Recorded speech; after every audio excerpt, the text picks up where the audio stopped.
right. Good afternoon, dear students. Come on, let's continue with the chapter of value of supply. Value of supply. Value of supply में कुछ ही problems है हमारे जो अभी हमें solve करना बचा है, वो करके मैं डिस्काउंट के बारे में आपको एक सर्कुलर है वो भी बताती हूँ। वो करने के बाद हमारा ये चैप्टर खत्म हो जाएगा। So let's focus. कल हमने किया था क्वेश्चन नंबर 11। जरा आपके नोट्स खोलना और नोट्स में देखना। We are on page number 158, right. 11th question अपना हो चुका है। अभी हम करेंगे question number 12, right. So dear students, let's get started immediately. Okay, so question number 12. Samruddhi advertisers conceptualized and designed the advertising campaign for a new product. तो उन्होंने एक नया प्रोडक्ट के लिए कुछ एडवर्टाइजिंग कैंपेन डिजाइन किया हुआ है। They got it product launched by New Moon Private Limited for a consideration of 5 lakhs. तो कितना कंसिडरेशन है? 5 लाख का। Samruddhi advertisers owed 20,000 to one of its vendors in relation to advertising services provided to New Moon Private Limited. Such liability of Samruddhi advertisers was discharged by New Moon Private Limited. New Moon Private Limited. Full stop. Delayed. Okay, 1 minute. Huh? By New Moon Private Limited. Okay. New Moon Private Limited delayed the payment of consideration and thus paid 15,000 as interest. Determine the value of taxable supply made by Samruddhi advertisers. Assume the rate of GST to be 18%. Question पढ़ के मुझे बताना supplier कौन है और recipient कौन है, जल्दी से. Read the question. Let me know who's the supplier and who is the recipient.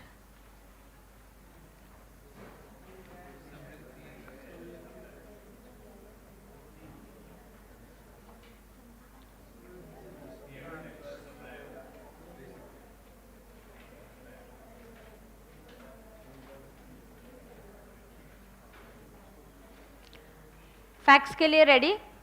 Everybody ready? चलो फैक्ट्स मेरे साथ ही लिखते जाना।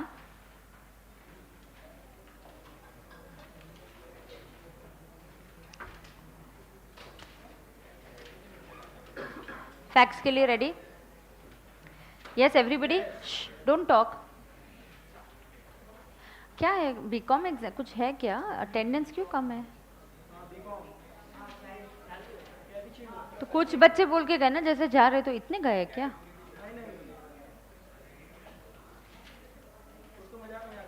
अच्छा ठीक है, चलो ध्यान देते हैं। फैक्ट्स। वो क्यों नहीं आ रहा है? रोहित क्यों नहीं आ रहा है? और क्यों नहीं आया रोहित? और कितने बच्चे एब्सेंट है यार आज तो? हाँ ठीक है। हाँ कल भी बंक मारा था उसने। सच्ची में नहीं आया यार? कितने बच्चे कैसे यार तुम कवर करोगे? हो जाता है ना क्लास का, क्लास में नहीं छुट्टी लेने की। ऐसे बाद में बहुत मुश्किल होती है खुद से पढ़ना। तो आई नो अगर अभी थोड़ा आपको ठीक नहीं लग रहा है, थोड़ा आपको ऐसे नींद आ रही है, ऐसा कुछ लगता है कि नहीं लंच के बाद घर चले जाओ, अवॉइड दैट। यहीं पे रुक के थोड़ा स्ट्रेच करके कर दो खत्म। बाद में खुद से पढ़ना पड़ेगा, बहुत दिक्कत होती है। और स्टडी लीव का टाइम आपको, स्टडी लीव का टाइम आपकी स्टडी के लिए रखना है और कुछ लेक्चर्स और ये कवर अप करने के लिए नहीं रखना है। जो भी करना है अभी खत्म कर दो आप, ठीक है? हाँ चलो अब फैक्ट्स। क्वेश्चन नंबर 12 में मुझे बताना जरा कि सप्लायर कौन है? यस, समृद्धि एडवर्टाइजमेंट। लिखो समृद्धि एडवर्टाइजर्स। और रेसिपिएंट कौन है? New moon.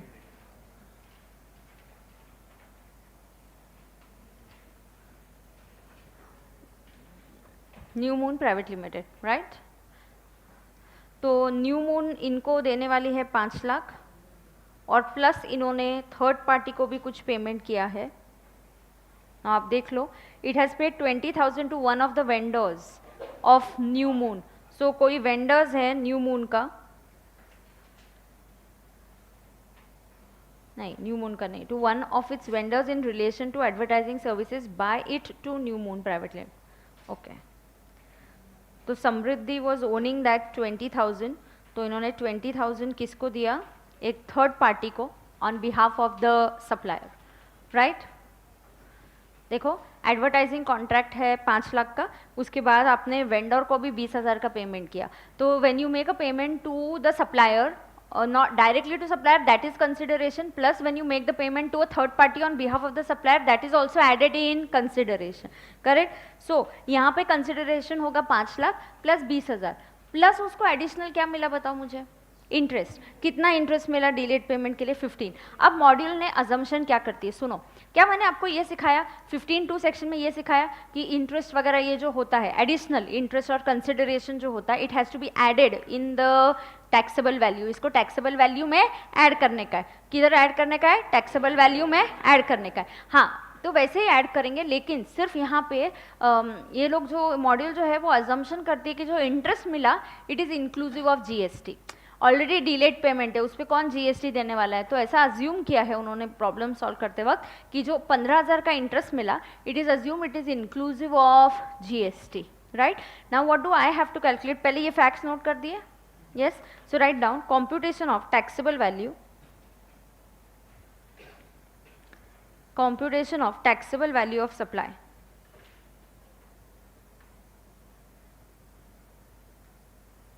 computation of taxable value of supply,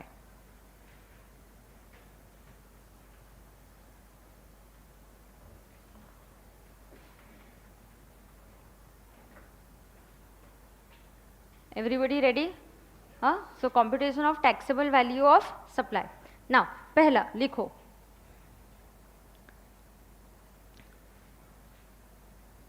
payment for supply of service,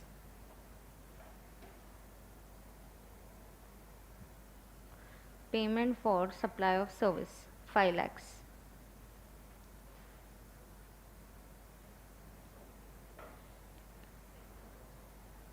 payment made to vendor of Samriddhi Advertisers,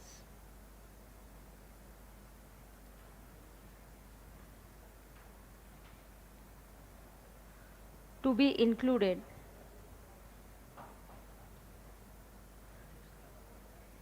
under section 15 subsection 2, to be included under section 15 subsection 2, right. Inclusions मैंने क्या बोला, कौन से section में, 15(2). 15(1) में क्या बोला, transaction value. 15(2) में क्या है, इंक्लूजन्स एंड एक्सक्लूजन्स। 15(3) में क्या है, डिस्काउंट, करेक्ट। सो ये इंक्लूड करना पड़ेगा, दैट इज 20,000। तो ये ऐड यहाँ पे लिख देंगे ऐसे, तो ऐड हो जाएगा ये ऐड। और क्या होता है, इंटरेस्ट फॉर डिलेड पेमेंट, वो भी ऐड होता है। Is that also a part of taxable value, yes that is also a part of taxable value. So write down add. सिर्फ यहाँ पे उन्होंने अज्यूम किया है, तो हम भी वैसे ही करेंगे एग्जाम में। सी ऑफिस में क्लाइंट होता है तो आई आस्क कि बाबा देखो ये डिलेड इंटरेस्ट है, इस पर तुमको सामने वाला जीएसटी देने वाला है कि नहीं देने वाला है, कि यही फुल एंड फाइनल अमाउंट है, तो हम ऐसे पूछ सकते हैं। लेकिन यहाँ पे मेरे सामने कोई नहीं है, तो हमें थोड़ा सा मॉड्यूल को फॉलो करना पड़ता है कि उन्होंने क्या अजम्पशन किया, तो हम भी वैसा ही अजम्पशन करेंगे। तो क्या होता है, फिर सजेस्टेड आंसर्स वो हिसाब से होते हैं, फिर अपना मार्किंग वो हिसाब से होता है। So it's always best we follow the institute's guidelines.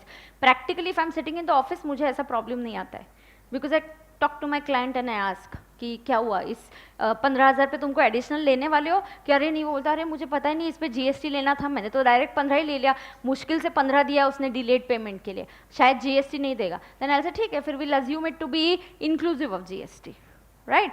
So let's write down add interest for delay in payment,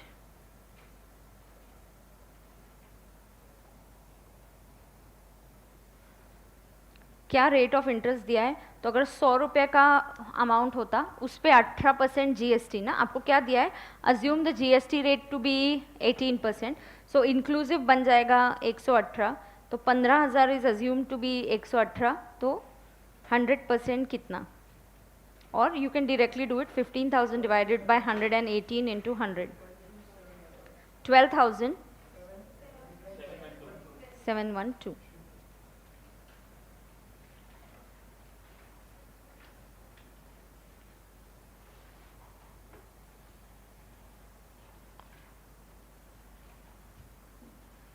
everybody okay?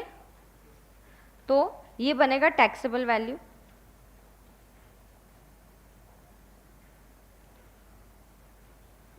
सो 5,32,712 और इस पे हम जीएसटी कैलकुलेट करेंगे. Taxable value is that value on which we will calculate GST. What is taxable value? That value on which we will calculate GST. Is that clear?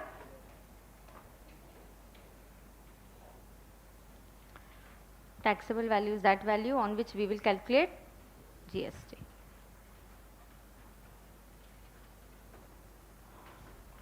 All okay? Let's write down a note. Note. यहाँ तक आ गए सब लोग? हाँ, क्या क्या add किया मैंने टैक्सेबल वैल्यू में? Consideration paid directly to supplier, consideration paid to a third party on behalf of supplier, plus interest भी ऐड किया. All this is to be added, it is a part of taxable value. Assume करेंगे कि interest is inclusive of GST, तो उसके assumption पे note लिखेंगे. Write down note. It is assumed that the interest, it is assumed that the interest received is inclusive of GST. It is assumed that the interest received is inclusive of GST. Correct? The interest received is inclusive of GST. All okay? All right. इसके आगे इसको एक minute हो गया ना. Screen change करूँ ना? हाँ, मुझे बताओ इसके इस चैप्टर के एमसीक्यू हो गए क्या ये पार्ट के कि बचे? कल हो गए थे एमसीक्यूज? ओके, तो ज़्यादा नहीं बचा है. Question number 7. Let's read question number 7. आप रीड करो and let's have the answer then.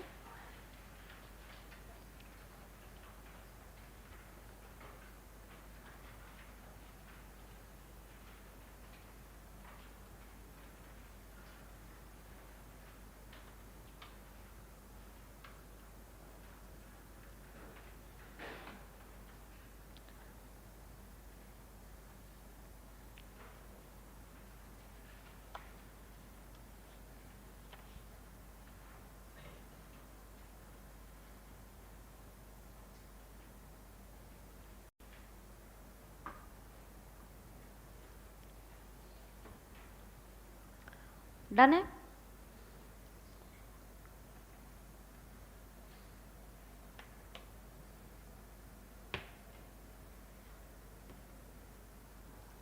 Argument किस चीज पे हो रहा है? टेस्टिंग चार्जेस को टैक्सेबल वैल्यू में ऐड करे या ना करे? आर्ग्यूमेंट किस चीज पे हो रहा है कि टेस्टिंग वैल्यू को टैक्सेबल वैल्यू में ऐड करे या ना करे? इस चीज पे आर्ग्यूमेंट हो रहा है, बराबर है ना? तो argument is happening on this thing.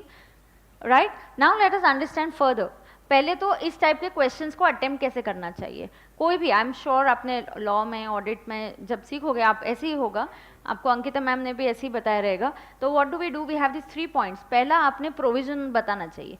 तो जैसे सेक्शन 15 क्या बोलता है? All these incidental expenses which are done in relation to the supply and they are done before the delivery of the supply should be included. फिर second, question के fact के बारे में. हाँ, इस क्वेश्चन में क्या हुआ? Testing and this was done and this is in relation to supply. And third point होता है आपका कंक्लूजन. तो पहला पॉइंट होता है प्रोविजन. अभी इनकम टैक्स में उस टाइप के क्वेश्चन नहीं थे, लेकिन जीएसटी में हो सकते हैं. तो 3 पॉइंटर्स में आपके आंसर्स होने चाहिए. पहला क्या बताओगे आप? लॉ एक्ट का प्रोविजन क्या है. दूसरा क्वेश्चन के फैक्ट्स बताओगे. और तीसरा इन दोनों का, लॉ की प्रोविजन और क्वेश्चन के फैक्ट को कंबाइन करके आपका कंक्लूजन क्या है. राइट, सो मैं एक क्वेश्चन उस तरह से डिक्टेट करती हूँ. So write down, answer should be written like this in the exam. ऐसे नोट करके रखो, क्योंकि सारे आंसर्स मैं वैसे नहीं डिक्टेट करूँगी, बहुत टाइम जाएगा, बट एक सैम्पल आंसर हम रखेंगे. सो यहाँ पे मार्किंग करके रखना. Answer should be written like this in the exam. Answer should be written like this in the exam. Into bracket sample answer. Answer should be written like this in the exam. Into bracket क्या है ये? Sample answer में आपको मैं दे रही हूँ, dictate कर रही हूँ. पहला पॉइंट. अब देखो उन्होंने कैसे सेक्शन कौन सा यूज किया है. Give us the correct argument in light of section 15. अभी इंक्लूजन्स और एक्सक्लूजन्स के बारे में कौन सा सेक्शन बात करता है? 15 सबसेक्शन 2. तो yes, will write down as per the provisions of section 15 subsection 2. मैं डिक्टेट कर रही हूँ. As per the provisions of section 15 subsection 2 of the CGST Act 2017, as per the provisions of section 15 subsection 2 of CGST Act 2017, any amount charged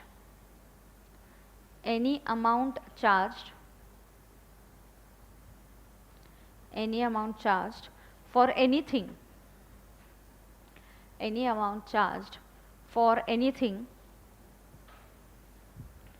done by the supplier in relation to supply. Underline in relation to supply. Anything done by the supplier in relation to supply. Underline in relation to supply. At the time of delivery or before delivery. Done at the time of delivery or before delivery. At the time of delivery or before delivery. ठीक है, ये जो मैंने पहले dictate किया इसको point number 1 दे दो. Okay, this is first point. Okay, now second point में किस बारे में बात करूंगी? About the question. तो क्वेश्चन में क्या दिया है? that AKZ gets an order वगैरह वगैरह. AKZ does the testing and charges a testing fee from the customer. So let's write down in this question AKZ Foods Private Limited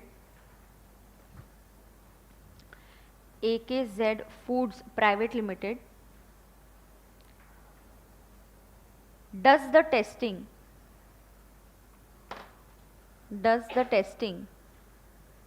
when? Does the testing before the delivery of goods.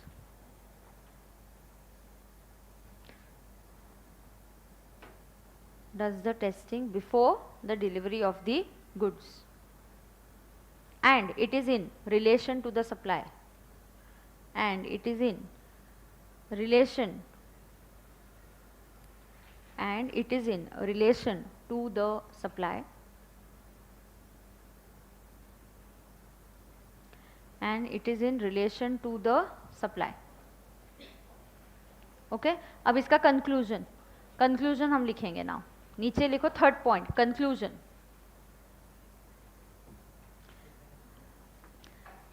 The testing fees should be added in the taxable value. The testing fees should be added in the taxable value. Should be added in the taxable value. Okay. The argument of AKZ Foods. The argument of AKZ Foods is therefore not correct. Is therefore not correct. Correct? Is therefore not correct. Done है क्या? क्यों नहीं है? Correct नहीं है क्योंकि ये add होना ही चाहिए. तो तुम ऐसे बोलोगे कि ऐड नहीं करना है, उससे काम नहीं चलेगा. बिल्कुल नहीं, इसको ऐड तो करना पड़ेगा. Right. Come to question number 8. Read it very carefully.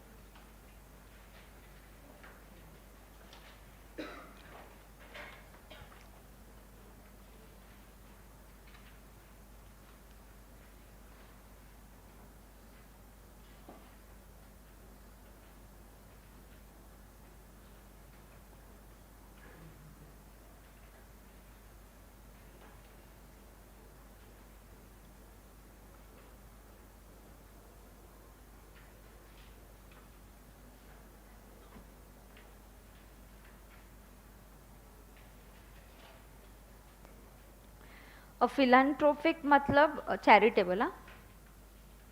Charitable.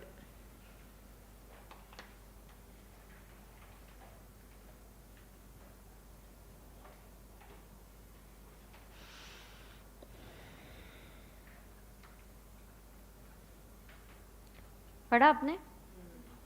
सबने पढ़ा? पढ़ लिया? अब मुझे बताओ, नॉर्मली स्टूडेंट्स को कोचिंग की सर्विस की फीस कितनी लग रही है? 5 lakhs।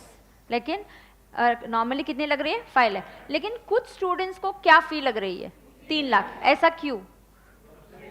यस, कोई एक फिलान्थ्रोपिक एसोसिएशन है या चैरिटेबल ट्रस्ट है जो उनको सब्सिडी दे रही है 2 लाख की।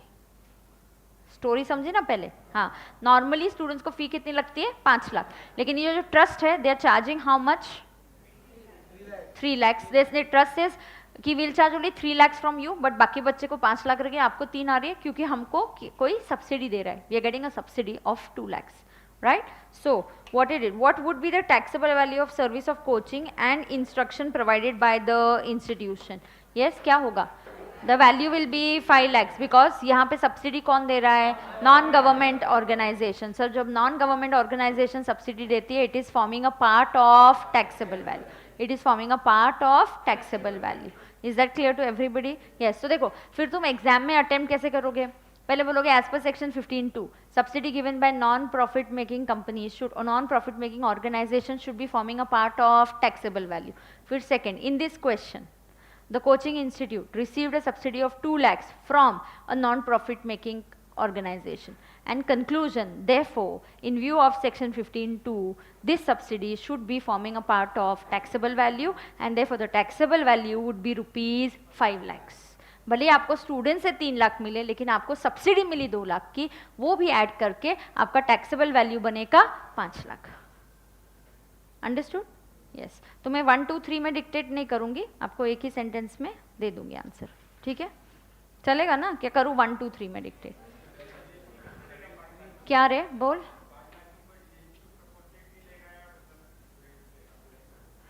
अभी ही कैन डिसाइड, अगर उसने see if he is not taking, student से 3 लाख के ऊपर लेगा और वो इंस्टीट्यूट को बोलेगा कि जीएसटी लग रहा है, तुम देने वाले हो क्या? नहीं देने वाले हो तो फिर I recover it from the students. और सम केसेस ही मे से आई टेक इट इंक्लूसिव। तो आपको जीएसटी निकालने को नहीं बोला है, टैक्सेबल वैल्यू बोला है। सो हमारे लिए तो टैक्सेबल वैल्यू 5 लाख है, जो बाकी स्टूडेंट्स की फी है। So on that I will have to give GST. So you have an option, you have to tell the organization कि इस पे GST लगेगा, तो आप 2 लाख मत देना, 2 लाख 2,36,000 दे दो हमको। Yes, right. So take down. Students actually इसका आंसर पीछे आपको दिया हुआ है डिटेल में। हाँ, तो एक सिंपल सेंटेंस में डिक्टेट करती हूँ। Write down the taxable value, the taxable value of the coaching service, the taxable value of the coaching service provided by the institute, the taxable value of the coaching service provided by the institute would be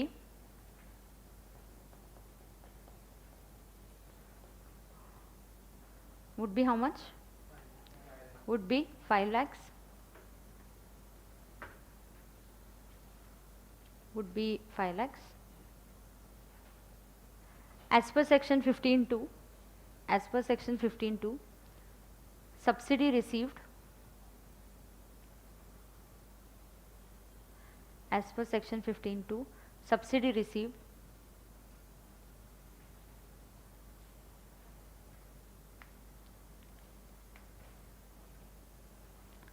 as per section 15(2), subsidy received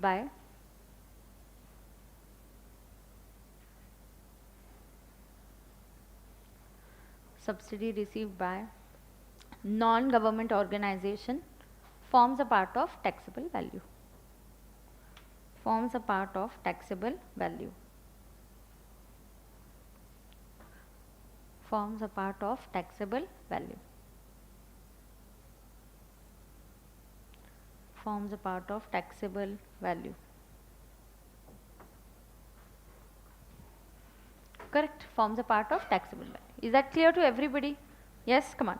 Read the 9th question. So just 9 and 10 questions. We have 2 questions, a little bit 1 page of circular that I have to do. Then I'm done with this chapter. So please read question number 9.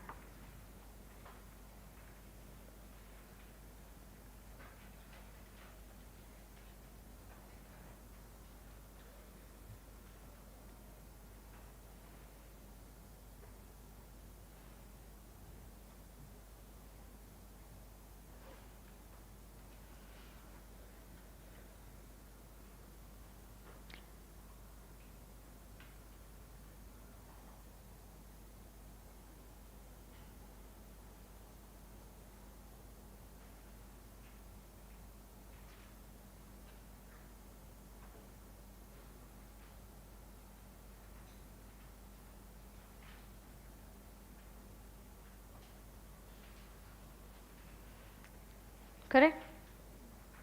Now understand students, यहाँ पे actual interest नहीं है, notional है।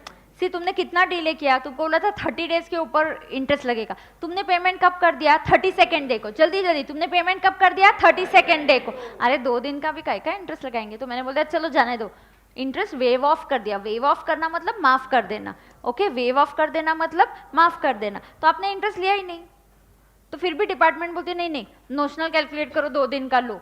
तो sorry, ऐसा नहीं होगा। आपको मिला तो ऐड करेंगे, हमको मिला ही नहीं तो हम ऐड नहीं करेंगे।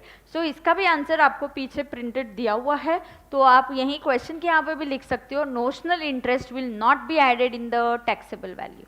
Notional interest will not be added in the taxable value. See इसीलिए मैं, अच्छा तुम लिखो पहले, notional interest will not be added in the taxable value। ऐसा क्यों? सुनो, इसलिए पता है हमको इंटेंशन ही नहीं नोशनल को टैक्स करने का, इसलिए इसका टीओएस क्या होगा? चलो तुमने बोल दिया टैक्स करना है, टैक्स पे कब करोगे? What is the TOS for additional consideration? Date of receipt. Receipt हुआ ही नहीं। इससे intention of the law clear होता है कि हमें नोशनल इंटरेस्ट पे टैक्स नहीं करना, we want to tax interest only when it is actually receive. तुमको मिला ही नहीं तो हम कैसे टैक्स करेंगे? हम क्यों जीएसटी पे करेंगे? मिलने तो दो, फिर आई एम रेडी टू पे। तो इसलिए इसका टीओएस भी क्या होता है? Date of receipt of additional consideration. बरोबर? आगे 10th one.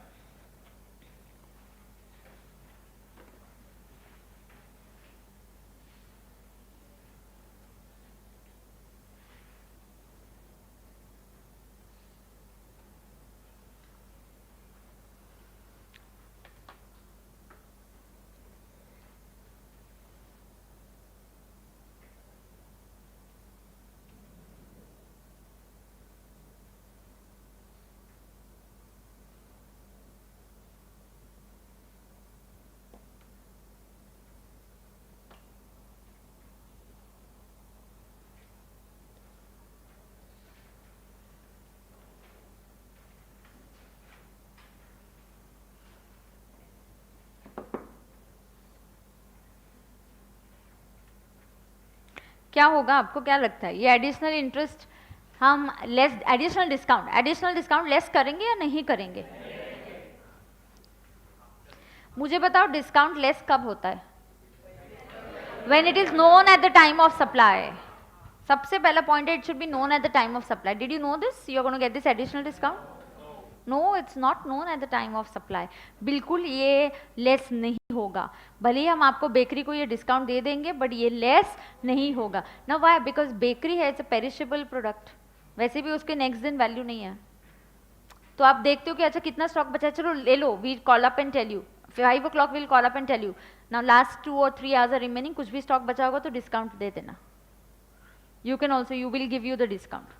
So this discount, additional discount, normal discount अब तो मिलता है, स्टैंडर्ड डिस्काउंट देखो, crunch product limited sales biscuits and cakes to whom it charges list price minus standard discount. तो आप वो पहले से ही पता है कि हमारा प्राइस है list price minus standard discount है, तो इतना हम स्टैंडर्ड डिस्काउंट है, ये लेस होगा क्या? हाँ होगा। लेकिन what happens when the goods remain unsold with the dealers, it offers additional discounts। या जैसे बिस्किट्स के लिए, बेकरी प्रोडक्ट्स, ऑल बिस्किट्स का शेल्फ लाइफ होगा जैसे 1 महीना, 1 महीने भर में खत्म करना है। तो अब हम पूछते हैं अच्छा कौन सा स्टॉक कितना बचा है, तो यू नो देन वी से ओके अच्छा ये स्टॉक बचा है, इसको वैसे भी इसका लाइफ अभी और हफ्ते भर में खत्म करना चाहिए, तो आप बोलते हो फिर sell it at a discount. So we give you an additional discount when the goods are remaining unsold. So this was not known at the time of supply. Therefore this additional discount will not be deducted while calculating the taxable value. It will not be deducted while calculating the taxable value. So you can write down the additional discount is not known at the time of supply. The additional discount is not known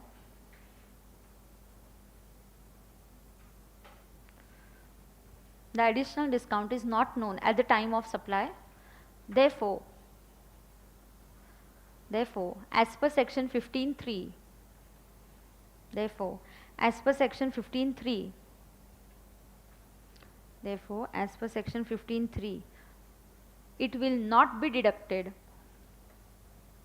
Therefore, as per section 15(3), it will not be deducted from the taxable value.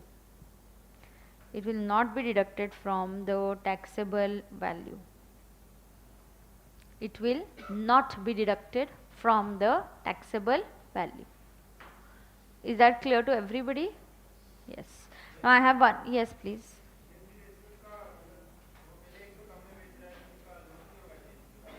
Margin होता है काफी, वो देखेगा उसका loss हो रहा है तो नहीं देगा डिस्काउंट. कोई डिस्काउंट इतना नहीं देगा कि अपना खुद का लॉस करेगा, और वैसे भी वो बेचा नहीं गया तो लॉस ही है मेरा. हाँ, तो it's better even if I sell it at cost, it's good for me.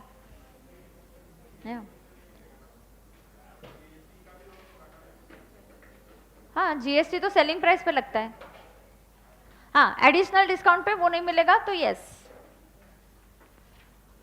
Now his question is, why will somebody sell it at loss? That's the problem, or that is the decision that a buyer and a seller has to take. A seller has to take. GST is not here to tell him कि क्या price पे बेचना है या discount देना है या मत देना है. हम सिर्फ बोल रहे हैं कि जो discount is not known at the time of supply should not be deducted from the taxable value. Is that clear? Okay. Come to the circular. So come on page number 155. Very simple. ये already सिखाया है, कोई इसमें नया concept नहीं है. Just I'll run through the circular once, so then we are done, right? Pay attention. Allowability of certain specific types of discounts offered by the suppliers are clarified. So they are clarified why some circular है. 7 मार्च 2019 का ये circular है. अब देखो क्या ये circular बोलता है. इस नाम दिया है पहले स्टैगर्ड डिस्काउंट. क्या नाम दिया है? Staggered discount. Now what is staggered discount? Now you don't know, but industry में ये टर्म्स यूज किए जाते हैं. स्टैगर्ड डिस्काउंट होता है, वॉल्यूम डिस्काउंट होता है, क्वांटिटी डिस्काउंट होता है. तो ये सर्कुलर इसलिए दिया है so that there is no confusion among the people as such कि इस डिस्काउंट का क्या करना है, लेस करना है या लेस नहीं करना. Logic is the same. Staggered discount, buy more save more offers. In case of staggered discounts, rate of discount, ये underline, rate of discount increases with increase in purchase. Staggered discount का मतलब क्या है? जैसे तुम्हारा purchases increase होगा, तुम्हारा discount rate भी बढ़ते जाएगा.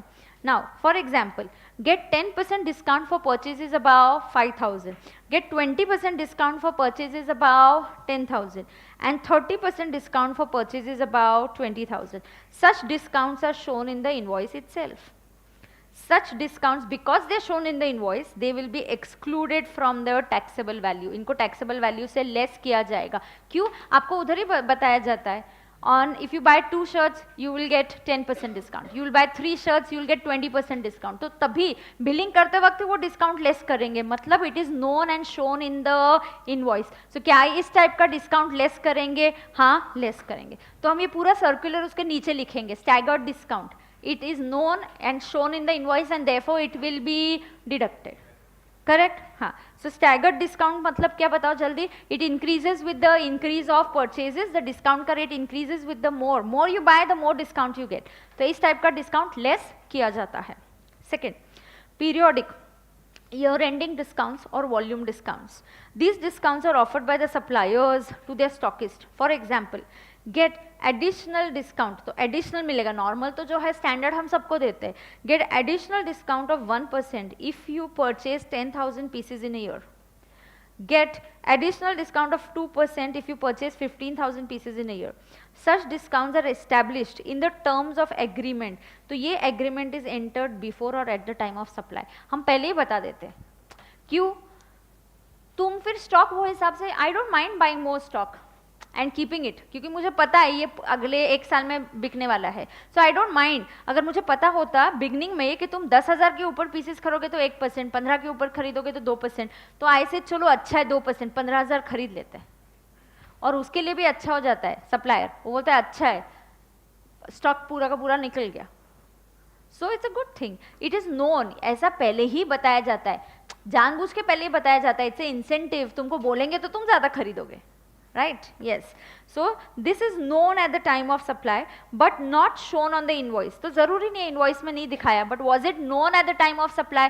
आपको पता है 2 टाइप के डिस्काउंट लेस होते हैं. Either जो one is shown in the invoice और दूसरा कल के पांडु का एग्जाम्पल याद आ रहा है क्या? हाँ, तो जब मैंने उसको इनवॉइस दिया था तब वो शोन था क्या? उसमें नहीं था. बाद में हमने क्या किया, उसको बोला कि अरे तुमको डिस्काउंट मिल रहा है, तूने कैश पेमेंट कर दिया. तो तो बाद में भी आपने बाद में डिस्काउंट रिकॉर्ड कर दिया वो चलता है, but was it known at the time of supply? Yes, तो ये लेस होता है। In commercial parlance such discounts are colloquially, मतलब इनको नॉर्मली ऐसे डिस्काउंट्स को वॉल्यूम डिस्काउंट्स बोला जाता है। Such discounts are passed on through credit notes. जैसे मैंने कल बोला, पांडु को अगर मैंने कल बिल कितने का दिया था 1,18,000, उस बिल में मैं चेंज करूंगी क्या? नहीं, 1000 का डिस्काउंट मुझे देना था उसको कुछ, तो मैं क्या करूंगी? I will give him a credit note. Such discounts are excluded, so ऐसे डिस्काउंट को क्या किया जाता है? माइनस। ऑफ कोर्स कल की सारी कंडीशंस वही है। क्या कंडीशंस है कल की? Yes, that it is known at the time of supply, you can link it bill to bill and proportionate ITC is reversed। कल का एग्जाम्पल याद आ रहा है? पांडु का अकाउंटेंट क्या करेगा कल? रिवर्स करेगा, बरोबर? तूने रिवर्स किया था, हाँ, तो वो रिवर्स करेगा, proportionate ITC will be reversed। तो ये हो गया वॉल्यूम डिस्काउंट की बात। अब secondary discounts. Secondary discounts which are not known, these are not known at the time of supply, are offered after the supply is already done। तो ये generally हम सप्लाई होने के बाद करते हैं, ईयर एंड में करते हैं, पहले कोई स्कीम नहीं है। जैसे मैंने बोला कि इस बार ऐसे ही सोचा कि अरे हमारे जो डीलर्स है चलो उनका परफॉर्मेंस रेट कर देंगे और जो सबसे हाईएस्ट सेलर है उसको कुछ तो डिस्काउंट दे देंगे, ये पहले बताया नहीं था। सो हियर सेकेंडरी डिस्काउंट्स, तो नॉर्मली जो नॉट नोन होते हैं इसको क्या बोलते हैं हम? Secondary discounts. These are not known and they are offered after the supply. For example, Messrs A supplies 10,000 packets of biscuits to Messrs B at 10 rupees per packet. Afterwards, Messrs A revalues it at 9 per packet and subsequently Mr. A issues a credit note. Such secondary discounts are not to be excluded while determining the value. तो ऐसे secondary discounts को less नहीं करेंगे। तो समझा आपको? यहाँ पे कौन सा डिस्काउंट था? Staggered। तो नोट कर देंगे क्या? यहाँ पे आप लिख सकते हो staggered discount.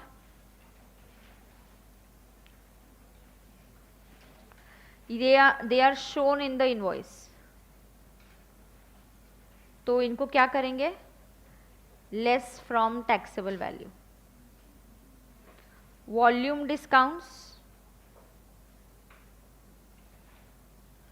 These are known at the time of supply.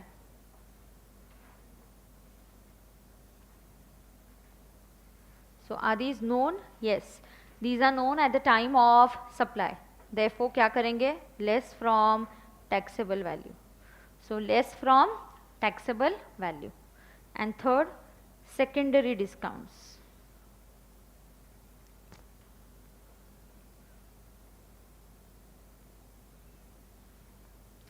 These are not known at the time of supply.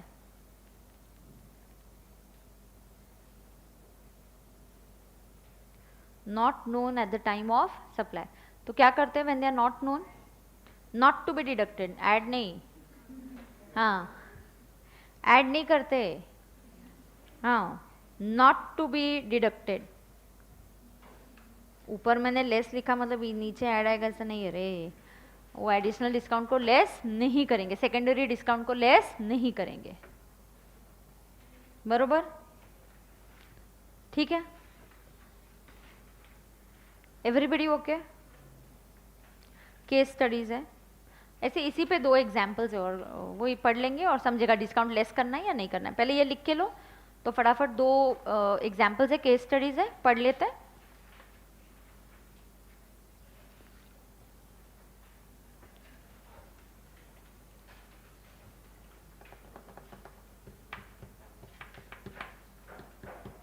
Done है क्या? Okay, pay attention. इसका आंसर होगा तो आंसर यहाँ से नहीं पढ़ेंगे, मुझे ऐसा लग रहा है विद आंसर ये टाइप हो गया है, लेकिन हम विद आंसर नहीं पढ़ेंगे, क्वेश्चन पढ़ के हम आंसर अपना अपना थिंक करेंगे। ठीक है, क्वेश्चन पढ़ते। Pink and blue private limited, एकदम ध्यान से कॉन्सेंट्रेट करो, फैक्ट समझना बहुत जरूरी होता है। Pink and blue private limited sold goods to orange private limited on 15 January at 50,000। तो क्या प्राइस पे बेचा? 50,000। Pink and blue private limited sold goods to orange private limited on 15 Jan at 50,000। This is exclusive of taxes and discounts, मतलब यहाँ पे कोई taxes नहीं लगाया ना अभी तक डिस्काउंट लगाया है। And charge 9,000 as IGST। कैसे रे 9,000 आया? 50,000 पे 18%, 50,000 पे 18%, दैट कम्स टू 9,000। IGST क्यों लगाया रहेगा? It could be sale from one state to another state और one union territory to another union territory. In short this must be a inter state supply, correct. The terms of supply stipulated that discount at 2% will be given to OPL. So terms of supply में बोला गया था, terms of supply was stipulated how much discount will be given? 2% will be given to OPL if it makes the payment within 1 month of supply. OPL avails the ITC credit of 9,000. OPL मतलब कल के example में पांडु को मैंने bill दे दिया, हाँ मैंने उसको 1 लाख का बिल दे दिया, उसने 18,000 का ITC क्लेम कर दिया। हाँ same, you will find it very easy now because I've already explained this yesterday. आगे, so OPL ने परचेजेस किया, उन्होंने 9,000 का सेट ऑफ क्लेम कर दिया in the month of January and makes the payment for the goods on 10th February। तो देखो 10th February को पेमेंट किया, 15 जैन को खरीदा था, so is the payment one made with in the month? Yes. PBPL issues a credit note for 1180। अभी इसके आगे कोई कुछ नहीं पड़ेगा, इसके आगे कोई कुछ नहीं पड़ेगा। अब सुनो ध्यान से, मेरा ओरिजिनल बिल कितने का गया? 50,000, उस पे मेरा IGST कितना लगा? 18% मतलब 9,000। अब मेरा बिल गया 59।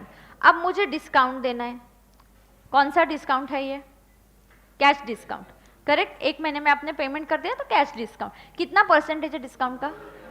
2%। तो 50,000 पे 2% मतलब 1,000, बराबर। करो ना, कैलकुलेट करो, सब लोग करो, जल्दी जल्दी करो। और हाँ 50,000 पे 2% निकालो तो 1,000, तो डिस्काउंट 2% के हिसाब से 1,000 आया। क्या ये डिस्काउंट टैक्सेबल वैल्यू से लेस करना चाहिए या नहीं करना चाहिए? करना चाहिए, because this discount was known at the time of supply. मतलब अब मेरा टैक्सेबल वैल्यू ये डिस्काउंट को माइनस करके होगा 49,000। तो 49,000 पे 18% GST लगना चाहिए। 88, हाँ कि नहीं? मैं गवर्नमेंट को बोलूंगी मैं 50 पे नहीं GST पे करने वाली, मैंने 1,000 का डिस्काउंट दिया है, तो मैं 49,000 पे GST निकाल के तुमको 8820 पे करने वाली हूँ। तो ये आया कितना अमाउंट? 57। तो इसलिए अब उसने मुझे क्रेडिट नोट, ये देखो GST की वजह से ये डिफरेंस कितना 9 और 8820 में, इसलिए ही raised a credit note of 1180, 1000 discount and 180 GST का रिवर्सल। इसलिए मैंने पांडु को दे दिया ये क्रेडिट नोट, लो और तुम्हारे अकाउंटेंट को जाके बताओ कि 1000 रुपीज का डिस्काउंट है और 180 का ITC रिवर्सल करना पड़ेगा। समझा क्या? पक्का समझा ना? हाँ, कंपल्सरी ऐसा स्टिकी नोट पे लिखना है, क्योंकि जिस तरीके से वो ये मॉड्यूल का केस स्टडी है, तो मैंने फटाफट नोट, जैसे मॉड्यूल अभी आते हैं तो फिर हमने जैसे एक एक ऐड करते गए तो विथ आंसर आया, but understanding this is easier. लिख के लो, स्टिकी नोट निकालो, जल्दी जल्दी जल्दी करो जरा।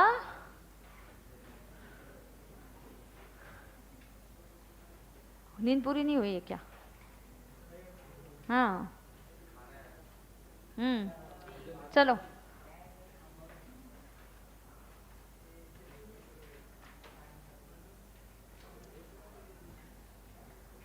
स्टिकी नोट पे लिख के लो तो जरा बच्चा लोग।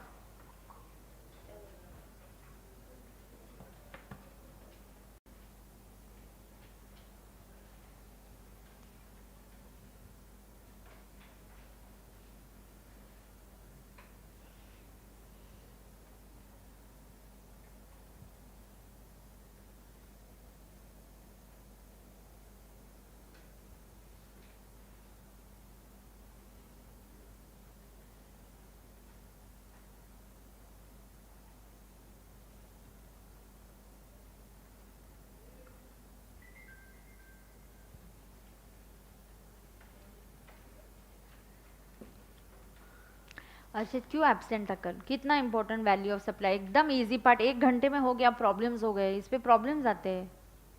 नहीं होने का बीमार भी, गणेश भी पूछा था मेरी तबीयत ठीक नहीं मैं जाता हूँ, मैंने कहा दवा लेके इधर बैठो, सर्दी है इधर गोली खा के इधर बैठो, जाने का नहीं, बाद में खुद से पढ़ना पड़ेगा ना, थोड़ा सा एडजस्ट करने का। स्ट्रेच करने का, ऐसे नहीं कि थोड़ा हाँ बाबा सर दुख रहा है, थोड़ी तबीयत ठीक नहीं है, होता है ऐसे एक आध दिन, you should just come, forget all those things. वो एक एक दिन भारी पड़ता है यार बाद में, दो दो तीन तीन घंटे का क्लास तेरे को रिकवर करने को एक दिन जाएगा, ऐसे नहीं करने का। Don't miss lectures. कितने दिन बचे हैं यार क्लास के अभी? चलो कोई ज्यादा दिन नहीं बचे अभी हमारे क्लास के, ठीक है। हाँ, अब दूसरा एग्जाम्पल, ये लिख लिया क्या बच्चा लोग तुम लोगों ने? हाँ, अब दूसरा केस स्टडी, बात नहीं करनी है, दूसरी case study. In the above example, in the above example, if the terms of supply did not provide for discount, if the terms of supply did not provide for discount at 2% for payment within 1 month, but PBPL offers such discount to OPL at the time of payment after negotiation. पहले नहीं बताया था कि आपको 2% मिलेगा, अब मैं payment कर रही हूँ तो मैं कॉल करती हूँ, देखो मैं अभी चेक निकाल रही हूँ, कुछ डिस्काउंट दे दो, I am your regular customer, मैं इतना टाइमली पेमेंट कर रही हूँ, तो ये नेगोशिएशन के बाद 2% का डिस्काउंट हुआ। Did I know this discount at the time of supply? No, then this 2% discount ये टैक्सेबल वैल्यू से लेस नहीं होगा। मतलब इसके आगे आपको क्वेश्चन नहीं पढ़ना, अब यहाँ पे देखना है। मतलब मेरा जो ओरिजिनल इनवॉइस गया वो क्या वैल्यू का गया? 50,000, उसके ऊपर IGST क्या रेट से लगा? 18%, मतलब कितना? 18,000। तो ये हुआ कितना? ओ 9 अयो 9,000, 50,000 है ना, 59। अब मुझे डिस्काउंट कौन सा मिल रहा है? 1000। क्या ये डिस्काउंट, अब मेरी टैक्सेबल वैल्यू देखो, is this discount allowed to be reduced? No, so I will say 50, no wait, taxable value लिख रही हूं मैं, क्या लिख रही हूं यहाँ पे? Taxable value. हाँ, if you want that way, okay, there are 2 ways of writing it, ठीक है। पहले तुमको ऐसा दिखाती हूँ, तो तुमको लिखना है इधर 49 लिखो, लेकिन जब तुम टैक्स कैलकुलेट करोगे वो किस वैल्यू पे करोगे? 18% ऑन 50,000, वो लेस करना अलाउड नहीं है, ओके। तो एक्चुअली ऐसे नहीं जाते बिल, मैं आपको बताती हूँ। तो यहाँ पे 8 नहीं, कितना? 9,000 ही आएगा, तो टोटल कितना होगा? यस, तो अब तुम्हारा क्रेडिट नोट जाएगा सिर्फ 1000। तो मैं पांडु को बुलाऊंगी और बोलूंगी ये लो क्रेडिट नोट, तुमने नेगोशिएशन किया इसलिए मैं दे रही हूँ डिस्काउंट, तुम हमारे रेगुलर कस्टमर हो, हाँ, लेकिन ये टैक्सेबल वैल्यू से लेस नहीं होगा। तो जीएसटी के अमाउंट को मैंने हाथ नहीं लगाया, क्रेडिट नोट जाएगा सिर्फ 1000, और ओनली कितने अमाउंट का जाएगा? 1000 रुपीज, ओके। तो नॉर्मली क्या होता है, बिल नहीं चेंज होता है, इनवॉइस यही रहा, ये क्रेडिट नोट जाता है, इस क्रेडिट नोट में जीएसटी को इम्पैक्ट नहीं दिया, ऊपर ये डॉक्यूमेंट्स दिए जाते हैं, ये तो अपना कैलकुलेशन है सिर्फ टैक्सेबल वैल्यू का। इनवॉइस कभी भी कैंसिल होके वापस नहीं बनता। In GST I can't cancel an invoice. अगर मुझे इनवॉइस में कुछ करेक्शन करना है, कुछ चेंजेस करना है, I can raise a debit note और a credit note, but I can't change the cancel an invoice now here. इसलिए मेरा ओरिजिनल इनवॉइस ऐसा गया, फिर मैंने ये अमाउंट का क्या देंगे? Credit note. यहाँ पे क्रेडिट नोट 1180 का बनेगा, नीचे क्रेडिट नोट सिर्फ 1000 का बनेगा। समझ में आ गया? ठीक है ना? हाँ, तो ये अभी आप सेकंड वाला पार्ट लिख के स्टिकी नोट पे सेकंड एग्जांपल पे लिख दो।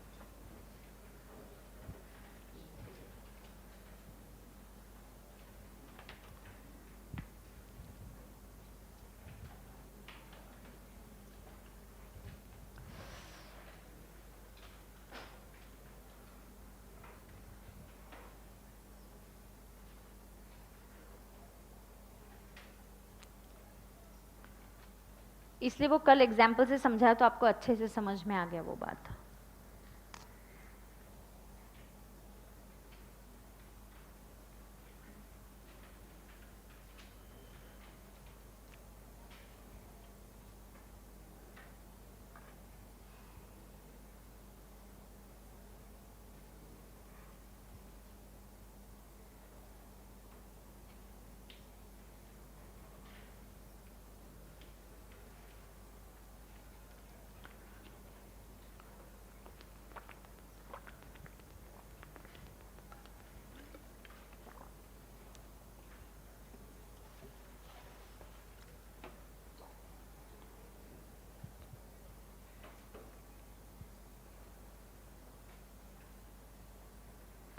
डन है?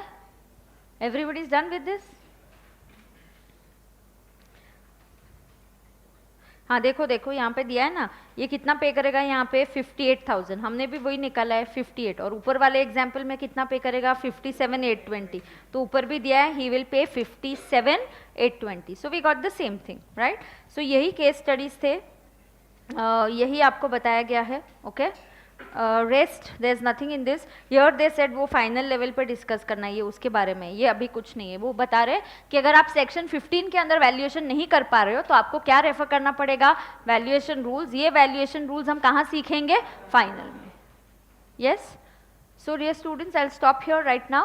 So with the chapter of value and time of supply is done. Deductions खोलना तुम, आज डिडक्शंस कंप्लीट करके रिटर्न ऑफ इनकम जो भी रहेगा वो भी कर दूंगी। एग्जाम्ड इनकम में कल भी फिर डीटी लेके will finish DT, so I will not keep DT pending now today tomorrow. लेकिन कल आप फिर भी नए नोट से वो इसके ले लेना अगर डीटी खत्म हो गया, क्योंकि कल हम एक्स्ट्रा करने वाले, तो अगर डीटी खत्म हो जाता है मुझे लगता है तो I will ask you to get GST के नोट्स ऑफिस से ले लेना। अगला जो मैंने नोट्स दिए वो 2 चैप्टर्स के एक साथ दे दिए, सो 2 चैप्टर्स एक साथ I have given to you, so just get that tomorrow. Okay,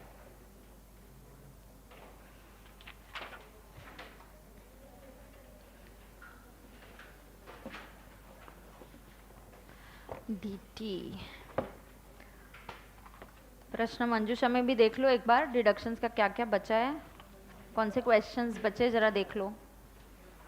प्रश्न मंजूषा भी खोलो, एडिशनल क्वेश्चंस वाले भी एक क्वेश्चन है, तुम लाए हो क्या? स्टेपल करने को बोला था, इस पे नहीं किया, तुमने किया है ना? हाँ।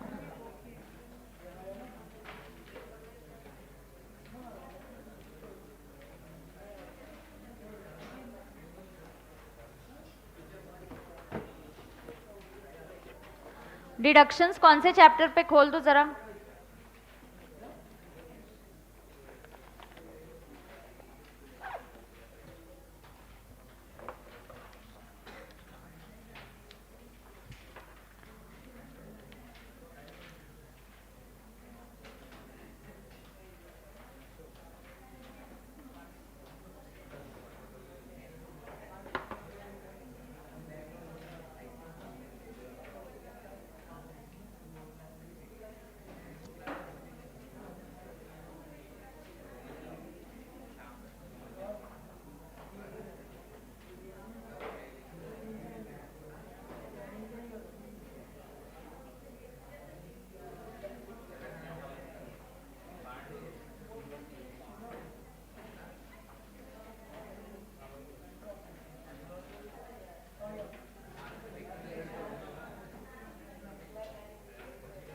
क्या हुआ?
Okay, Good afternoon, dear students.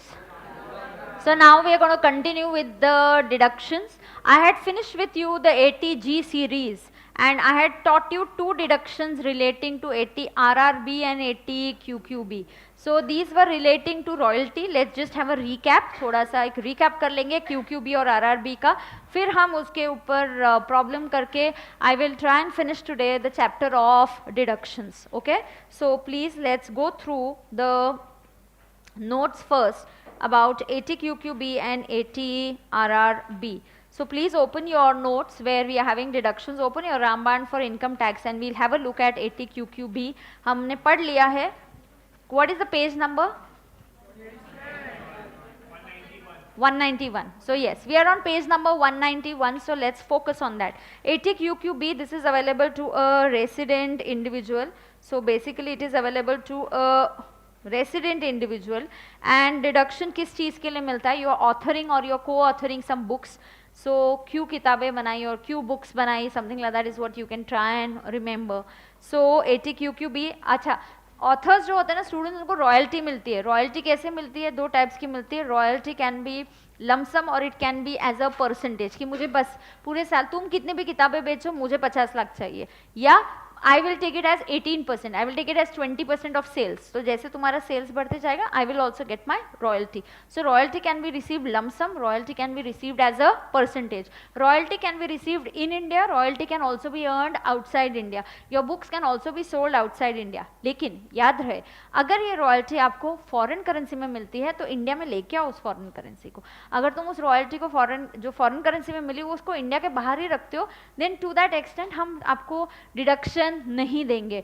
Even exports में ऐसा रिक्वायरमेंट होता है कि फॉरेन करेंसी में जब तुम अर्न करते हो you must get the money into India, तभी उस एक्सपोर्ट का फायदा हुआ ना. नहीं तो तुमने बाहर ही बैंक रख दिया, अकाउंट खोल दिया और उधर ही पैसे जमा कर दिए, तो इंडिया को कैसे फायदा हुआ तुम्हारी फॉरेन करेंसी या एक्सपोर्ट्स का. ओके आपको डिडक्शन कितना मिलेगा हमने नोट किया. रॉयल्टी इनकम और 3 lakhs which ever is lower. कितना डिडक्शन मिलेगा? रॉयल्टी इनकम और 3 lakhs which ever is lower. ये रॉयल्टी इनकम कैसे कैलकुलेट होता है? अगर आपको एज अ परसेंटेज मिल रहा है it will be restricted to 15%.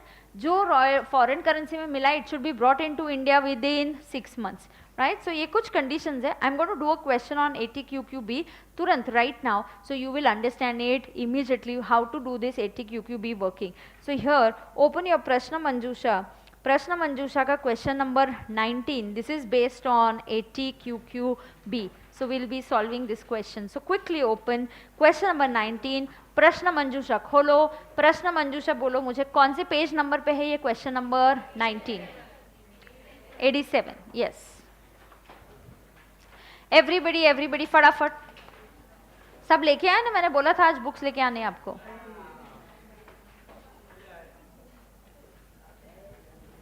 Okay जो नहीं लाए पेजेस टेयर करके आप लिख दो, बाद में वहां पे नोटबुक में स्टेपल कर देना. So please pay attention now. Determine the amount deductible under section 80 QQB in the following cases X, Y, Z and A. Royalty on books X को मिला 90,000, Y को मिला 3 lakhs, Z को मिला 6 lakhs, A को मिला 8 lakhs. Is the royalty as a lump sum payment? No, no and no, and it is yes for A. मतलब X, Y and Z को रॉयल्टी एज अ परसेंटेज मिला, उनको lump sum payment नहीं मिला. Now royalty का rate दिया है 18, 17.5, 12.5 and not applicable. क्योंकि ए के लिए नॉट एप्लीकेबल क्यों है? क्योंकि ए को लमसम मिला. सही बात है. Now expenditure for earning royalty 10,000, 1,10,000, 180, 240. Is royalty receive from abroad? Yes in all the cases. No कर दो वाई के केस. जेड के केस में नो कर दो. जेड के केस में नो कर दो. सो अमाउंट रेमिटेड जरूरी नहीं है ना. Z must have sold his books only with in India, so that's okay. जैसे इंडिया का इनकम टैक्स एक्ट, बाहर थोड़ी कोई खरीदने वाला है. Is royalty received from abroad? Yes, yes, no and yes. Amount remitted to India within 30th September. X का 70,000, Y का 280, Z को नॉट एप्लीकेबल क्योंकि ये कंडीशन उसको अप्लाई नहीं करता, और A को 7 lakhs. हमें क्या कैलकुलेट करने के लिए बोला है? 80 QQB का डिडक्शन. क्या कैलकुलेट करने को बोला है? 80 QQB का डिडक्शन. प्रॉब्लम करूंगी, आपको इसका प्रेजेंटेशन तुरंत समझ में आ जाएगा. With the help of problem you will understand it better. So in the notebook let's start writing computation of question number क्या है अपना 19.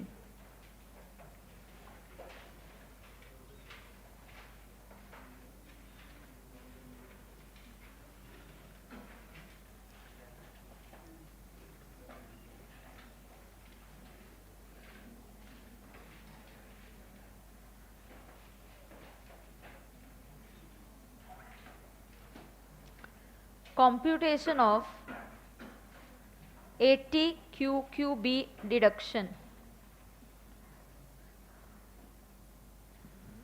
Computation of 80 QQB deduction.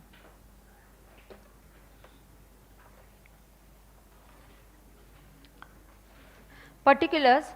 How many assessees are there? Yes. So particulars and make 4 columns, please.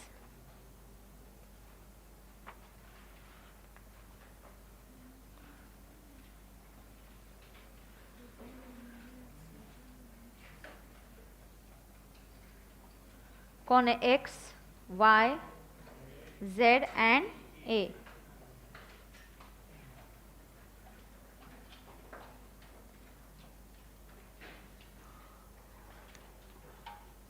वो भी नहीं आया आज, क्या उसका नाम है? कहाँ? बिहार या वो कल? हाँ हाँ, क्या नाम है उसका? अफसार नाम है अफसार. ओके, क्यों नहीं आया वो?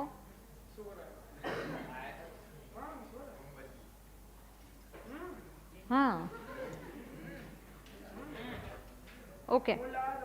हाँ उठाया नहीं.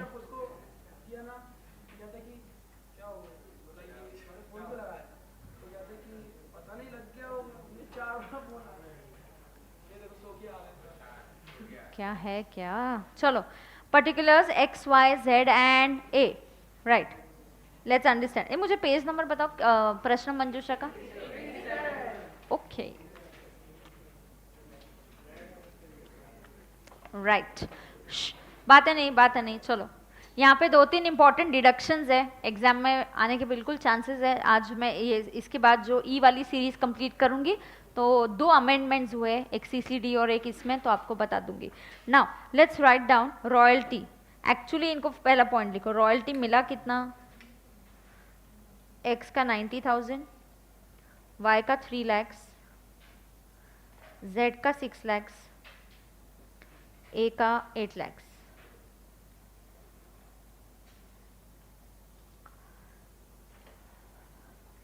Is royalty a lump sum payment? वो नहीं हम नोट करेंगे. Now listen, if somebody got royalty as a percentage, what was the rate of royalty? Now 1 minute, 2 minutes, just wait. Listen. We will say royalty received as percentage. Royalty received as percentage into bracket 2 minute देखो आप, restricted to 15%.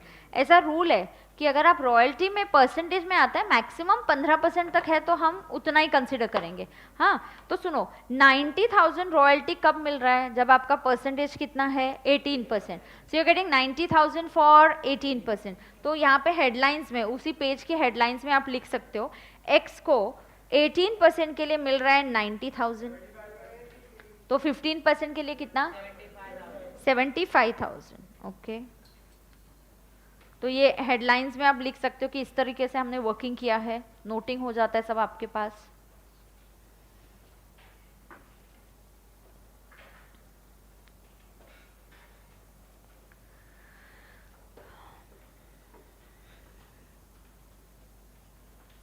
Correct? Everybody okay with this?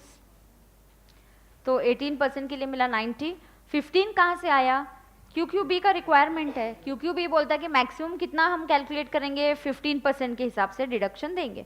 Now यहाँ पे लिखेंगे 75. What about Y? Y के लिए 257 142 कैसे आया? Y को मिलता है 3 लाख, लेकिन वाई का रेट क्या है 17.5, तो 17.5 नहीं चलेगा। हमने क्या रेस्ट्रिक्शन डाला है 15% का, तो 15% का रेस्ट्रिक्शन मतलब ये कितना आना चाहिए?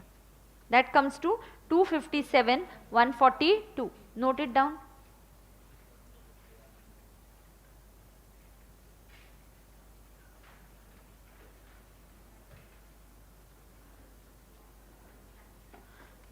Done? Everybody's done? Okay. Now in case of Z, what is the rate? 12.5. Are you within the limit? Yes. Then I have no problem. I will note it as 6 lakhs. And A को तो not applicable. ये वाला clause नहीं, dash नहीं लिखेंगे, not applicable लिखेंगे. क्यों? उससे फर्क पड़ेगा नीचे की वर्किंग में. नॉट एप्लीकेबल लिखो. क्यों? क्योंकि ये क्लॉज उसको एप्लीकेबल नहीं है. क्यों नहीं एप्लीकेबल है? उसको लमसम मिल रहा है. उसको क्यों नहीं एप्लीकेबल है स्टूडेंट्स? उसको लमसम मिल रहा है. Very good. आगे देखो. थर्ड, अगर royalty in foreign currency, so royalty in foreign currency, लेकिन कितना अलाउड होता है कंसिडर करना? Royalty in foreign currency only to the extent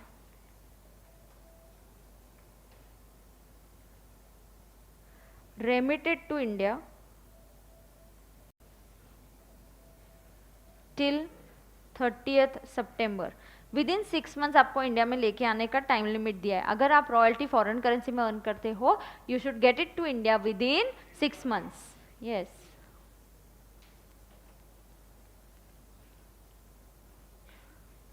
group पे डालो जो भी बच्चे एब्सेंट है अभी भी, अगर ज्वाइन इन पास में ही होंगे तो आने को बोलो, तुरंत बोलो.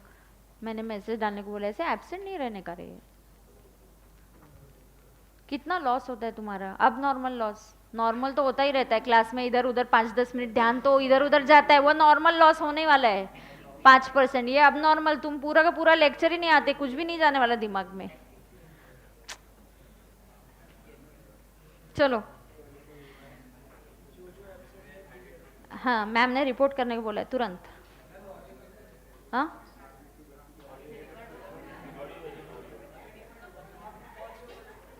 भेजती, थोड़ी देर से भेजती हूँ. चलो. अब नॉर्मल लॉस पीएल में ऐड लेस हो जाएगा, तेरा पीएल कम कम होते जाएगा. तेरे प्रिपरेटरी लीव बोल रही हूँ मैं. Okay, pay attention. Royalty in foreign currency only to the extent. Now foreign currency में है तो it should be received with yes 6 months. So how much now? देखो, X को रॉयल्टी मिला 90, but how much was remitted to India within 6 months? Only 70. So note down 70,000. Y royalty earn कर रहा है 3 lakhs, but how much is remitted to him? 2,80,000. So 2,80,000.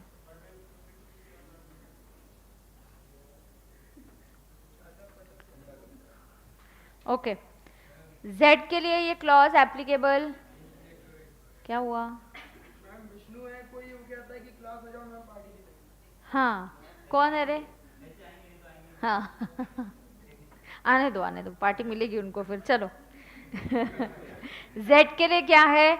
Not applicable, क्योंकि Z is not earning in foreign currency. Now A को royalty है 8 लाख, लेकिन हम consider करेंगे 7 lakhs because that is only there. Now pay attention. Look here everybody. Now 2 minutes, stop writing. Okay? Now देखो, मुझे सारी condition satisfy करनी है. पता है ये हम रॉयल्टी इनकम किस चीज के लिए निकाल रहे हैं? डिडक्शन के लिए. 80 QQB के डिडक्शन के लिए. 80 QQB का डिडक्शन है कितना? रॉयल्टी और 3 lakhs whichever is lower. Royalty और 3 lakhs whichever is lower. उतना डिडक्शन मिलेगा रॉयल्टी और 3 lakhs whichever is lower. Correct है? यस. तो रॉयल्टी इनकम और 3 lakhs whichever is lower. तो what is that royalty income? तो ये सारा वर्किंग रॉयल्टी इनकम के लिए हो रहा है. इसमें बहुत सारी कंडीशंस है. 15% का भी है, फॉरेन करेंसी में है तो 6 months में आना भी चाहिए. इसीलिए जो रॉयल्टी हम कंसिडर करेंगे ना, royalty for the purpose of ये रॉयल्टी है, इनकम नहीं बोला मैंने, वर्ड यूज किया। Royalty for 80 QQB will be least of the following. देखो 1 2 3 अमाउंट्स है, इसमें से जो सबसे लीस्ट है वो सारी कंडीशन सेटिस्फाई कर रहे हैं। तो QQB क्या बोलेगा, हमारे लिए x के लिए रॉयल्टी होगा 70,000, y के लिए सबसे लीस्ट क्या है 257 142। क्यों? क्योंकि 257 142 सारी कंडीशन सेटिस्फाई कर रहा है। वो 15% की लिमिट में भी है, वो अमाउंट गॉट इनटू इंडिया की लिमिट में भी है, सब कुछ सेटिस्फाई कौन सा अमाउंट करेगा, जो सबसे लोएस्ट है। So take that amount, right. यहाँ पे 6 lakhs, यहाँ पे 7 lakhs, करेक्ट, समझा ना? हाँ, तो लिखो इसमें से 4 में से होता है लेस एक्सपेंडिचर और फिर आएगा रॉयल्टी इनकम। लिख के लो पहले।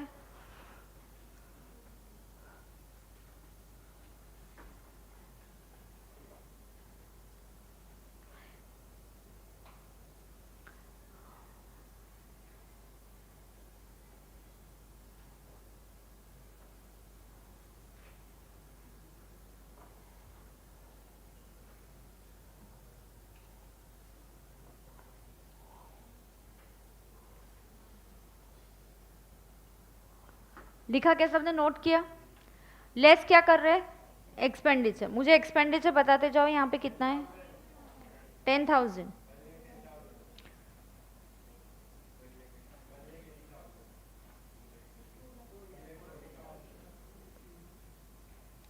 Therefore royalty income for 80 QQB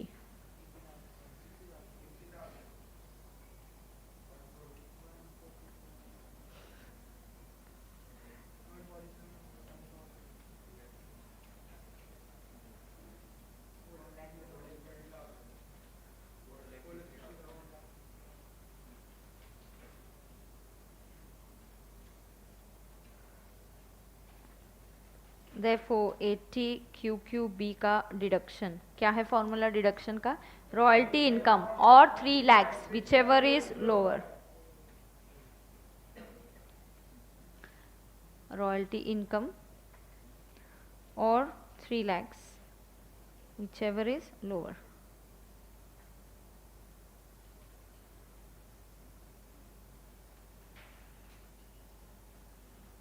royalty income और 3 lakhs whichever is lower।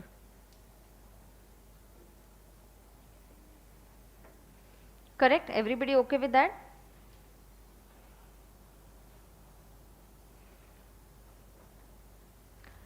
Now यहाँ पे कितना मिलेगा पहले सिचुएशन में, x को कितना deduction 60,000। yes, x will get a deduction of 60,000, y will get a deduction of 147 142 or 3 lakhs whichever is lower, so that is 147 142। z को 3 lakhs, a को भी 3 lakhs। अब मुझे आपको कुछ बताना है, पहले मैं x के व्यू पॉइंट से आपको और कुछ बताऊंगी, पहले नोट कर दो। यस तो कितना डिडक्शन मिलता है 80 QQB का, रॉयल्टी और इनकम और 3 lakhs whichever is lower।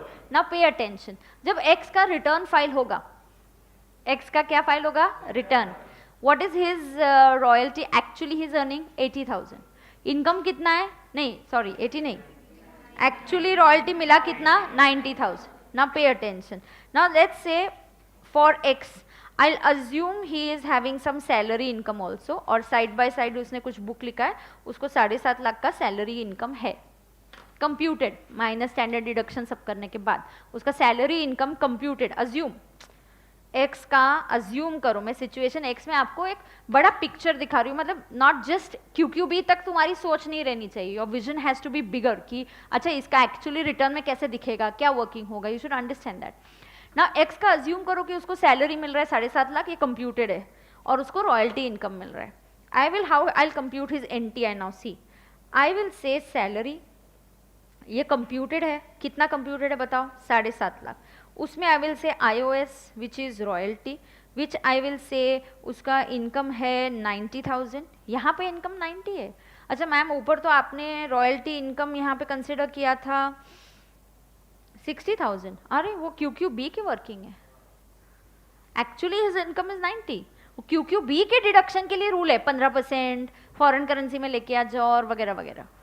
Normal मेरा इनकम तो 90 है, 90 में से मेरा खर्चा कितना हुआ 10,000, तो माई रॉयल्टी इनकम इज 80,000। तो व्हाट इज माई GTI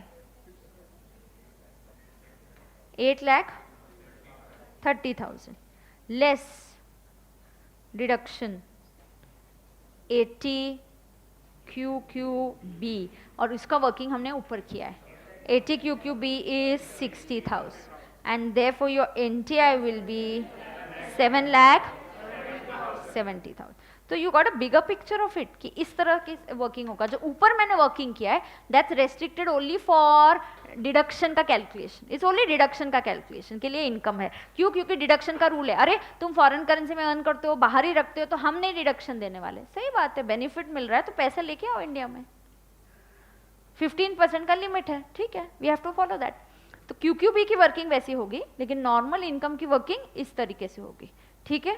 तो आपको लिखना है ऐसा, write down, assume in the above example x, assume in the above example, assume in the above example x earns or x has salary income computed, x has salary income computed of rupees 7,50,000, x has salary income computed of how much 7,50,000, x has salary income computed of 7,50,000। is that clear to everybody? yes, correct। तो ये working होगा, note it down इस तरीके से। NTI then compute NTI, तो NTI ऐसा होगा।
Done है,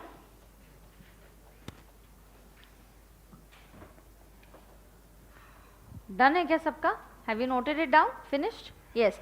तो ये कौन सी सीरीज होगी आपको सिखाई मैंने? RRB and QQB। ये पेटेंट्स है, RRB में पेटेंट है, QQB में बुक्स है, you are author of a book. दोनों जगह आपको रॉयल्टी इनकम मिल रहा है, दोनों जगह डिडक्शन इज रॉयल्टी इनकम और 3 lakhs which ever is lower.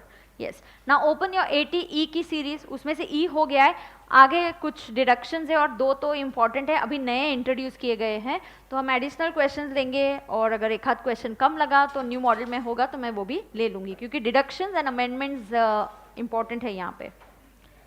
Yes, so please open your yes deductions हम खोलेंगे। योर रामबाण में क्या पेज नंबर है ई के लिए?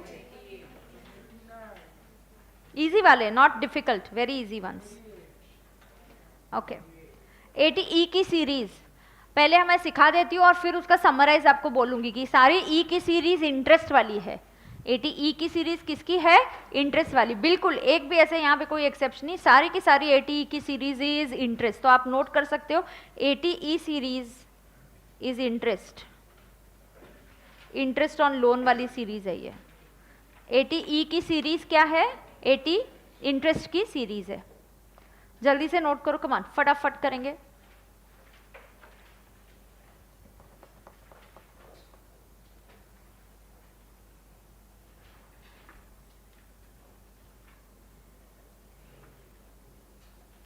Correct, everybody done? Now pay attention, 80E की सीरीज, ई हो गया, ई किसके लिए था? Education loan. E was for what? Education loan. Education loan आपने कहाँ से लेना चाहिए? बैंक से लेना चाहिए, इंटरेस्ट आपको मिलेगा, या चैरिटेबल ट्रस्ट से ले सकते हैं। रिलेटिव से लिया तो ऑफकोर्स ये डिडक्शन आपको नहीं मिलेगा। नेक्स्ट 80E पे तो मैंने प्रॉब्लम्स भी कर दिए। अभी ई देखो, ई का लिमिटेड पर्पज है। अभी 80EE और 80EE एक साथ लगभग सिमिलर है। क्या क्या क्या बोला मैंने? एक मिनट, कौन सी सीरीज? 80EE और 80EE ये लगभग सेम है। दीज आर मोर और लेस सेम। इसमें एक मेजर, एक ही थोड़ा सा जो डिफरेंशिएटिंग पॉइंट है वो क्या है? दोनों किस चीज के लिए मिलते हैं ना? सुनो, 80EE का पुराना है, मतलब कैसे? 80EE में नाउ स्टूडेंट्स यहाँ पे you are suppose to take a loan, home loan आपने लेना चाहिए। अब आप बोलोगे मैम होम लोन लेना चाहिए, होम लोन पे इंटरेस्ट होना चाहिए, ये तो हम ऑलरेडी इनकम फ्रॉम एचपी में कंसिडर करते हैं।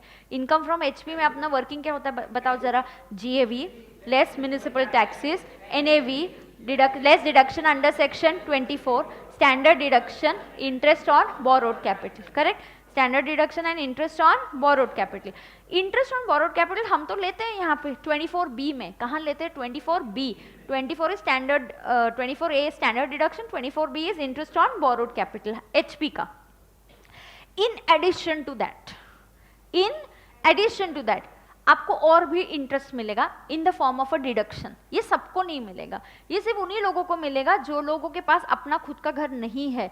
दे do not have any house of theirs, this is the only house that they have bought, और they are not buying like a big house और 3-4 करोड़ का कोई पेंट हाउस खरीद लिया और लैविश पैलेस काइंड ऑफ खरीद लिया है। नहीं, वैसा नहीं है। What is this? They have a limit. See, ये 80EE is applicable to an individual.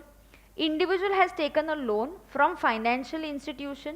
This is for the purpose of RHP. आपने घर के लिए लोन लिया है, ठीक है? आप बोलोगे मैम ये तो डबल हो रहा है। रुको ना, समझेगा तुमको। ओके, देखो, लोन शुड बी सैंक्शनड कब? This please write down, loan की सैंक्शन की डेट है PY 16-17। लोन सैंक्शन कब होना चाहिए? 16-17। ऐसा क्यों? क्योंकि जब फाइनेंस मिनिस्टर ने उस साल का बजट डिक्लेयर किया रहेगा, ये सेक्शन इंट्रोड्यूस किया कि इस साल में हम ये बेनिफिट देना चाह रहे हैं कि जो लोग इस साल में घर खरीदना चाहते हैं और बैंक से लोन सैंक्शन करना चाहते हैं, तुरंत आप करके ले लो, आपको एक फायदा मिलेगा। क्या? वो समझेंगे। Loan is sanction between 16 to 17 and the loan amount should not exceed 35 lakhs। तो आपने लोन भी ऐसा नहीं, मैंने बोला ना, कोई लैविश घर के लिए नहीं है। आपका लोन का amount should not exceed 35 lakhs। Your property value has to be less than 50 lakhs। Property value has to be less than 50 lakhs। Then benefit of this deduction continues till the loan is continuing. 80EE deduction is over and above the deduction of 2 lakhs। और कितना deduction मिलेगा? 50,000। मतलब क्या? सुनो, आपके किसी client ने PY 16-17 में हाउसिंग लोन लिया। अरे 16-17 में लोन लिया, उसके बाद हम आज क्यों कर रहे हैं? क्योंकि लोन 20 साल, 15 साल, 25 साल के लोन्स होते हैं। The loan is still going on, the loan is still going on. मैंने बैंक से जो हाउसिंग लोन लेते हैं ना, वो 15-20 साल के लोन रहते हैं, तो हर साल इसका इंटरेस्ट आने वाला है। तो ऐसा अगर कोई क्लाइंट है जिसने पर्टिकुलरली लोन PY 16-17 में सैंक्शन करके लिया होगा, उसकी लोन की अमाउंट 35 lakhs के ऊपर नहीं है और उसके घर की वैल्यू 50 लाख के ऊपर नहीं है, देन व्हाट? इसने अगर आपको दिया PY 19-20 में, ड्यूरिंग द ईयर उसका इंटरेस्ट आया 3,52,000। कितना इंटरेस्ट आया? 3,52,000। देखना 24B हाउस प्रॉपर्टी में हम लिखेंगे 2 लाख, और 80EE maximum we can claim 50,000। अभी 352 में से 2 लाख का बेनिफिट तुम HP में ले लोगे, बचा कितना? 1,52,000। इसके लिए कुछ है क्या? हाँ, 80EE provided you satisfy conditions of 80EE। क्या कंडीशन था? ये लोन सैंक्शन कब हुआ? सैंक्शन मतलब जिस साल में फर्स्ट टाइम आपने बैंक के पास गए और बोला कि मुझे लोन चाहिए और बैंक ने सैंक्शन करके दिया, लोन आज दे दिया, उसका रीपेमेंट 15-20 साल तक चल रहा है। तो आप बोलोगे मैम ये तो पुराना प्रोविजन है, अभी क्यों आएगा? आएगा ना, क्योंकि 19-20 में मेरा अभी तक लोन रीपेमेंट चल रहा है, 20 साल तक लोन रीपेमेंट चलने वाला है। हर साल ईएमआई भरूंगी, हर साल की ईएमआई में प्रिंसिपल होगा और इंटरेस्ट होगा। उस इंटरेस्ट की बात हो रही है कि इस साल का मेरा इंटरेस्ट है 3,52,000, 2 लाख का बेनिफिट आपने ले लिया। अब बचा कितना इंटरेस्ट? 1,52,000। पूरा 152 का बेनिफिट मिलेगा क्या? नहीं। यू आर लकी दैट आपको ATEE इंट्रोड्यूस किया गया। अगर आप ATEE के सारे कंडीशन सेटिस्फाई करते हो तो आपको एडिशनल 50,000 का डिडक्शन मिलेगा। याद रहे हर सेक्शन अपनी जगह। 24B की जगह किधर है? NAV, less deductions under section 24 HP में 24A and then 24B। ATEE की जगह किधर है? डिडक्शंस, मतलब GTI के बाद। हर सेक्शन अपनी जगह जाएगा। अब ATEE के जैसे ही ATEEA लाया। कौन सा सेक्शन? ATEEA। अब बोला चलो, लोग बोलने लगे फिर से ऐसा कुछ स्कीम लेके आओ ना। अभी हमने अभी लोन 16-17 में नहीं लिया, मुझे घर अभी खरीदना है, तो अब मैं लोन सैंक्शन करके लूंगी।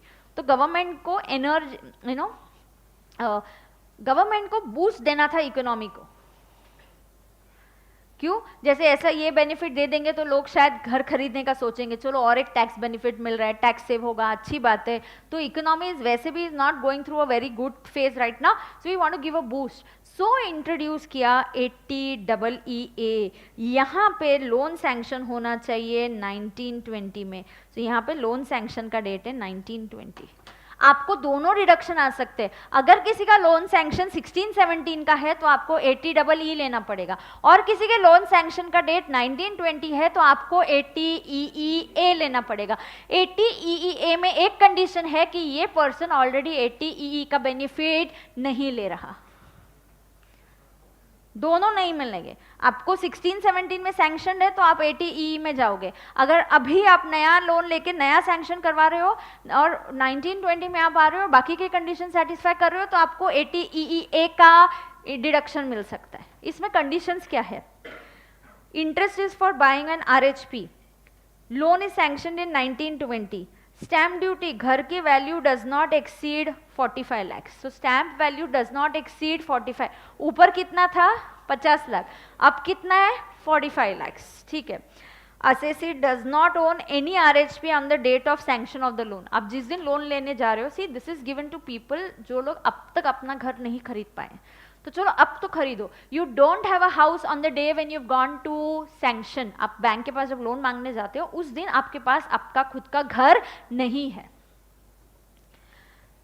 Where deduction is allowed under this, then no other deduction shall be allowed under any other provision of the act. तो यहाँ डिडक्शन कितना मिलेगा? 1,50,000। This is in addition to the existing 2 lakhs।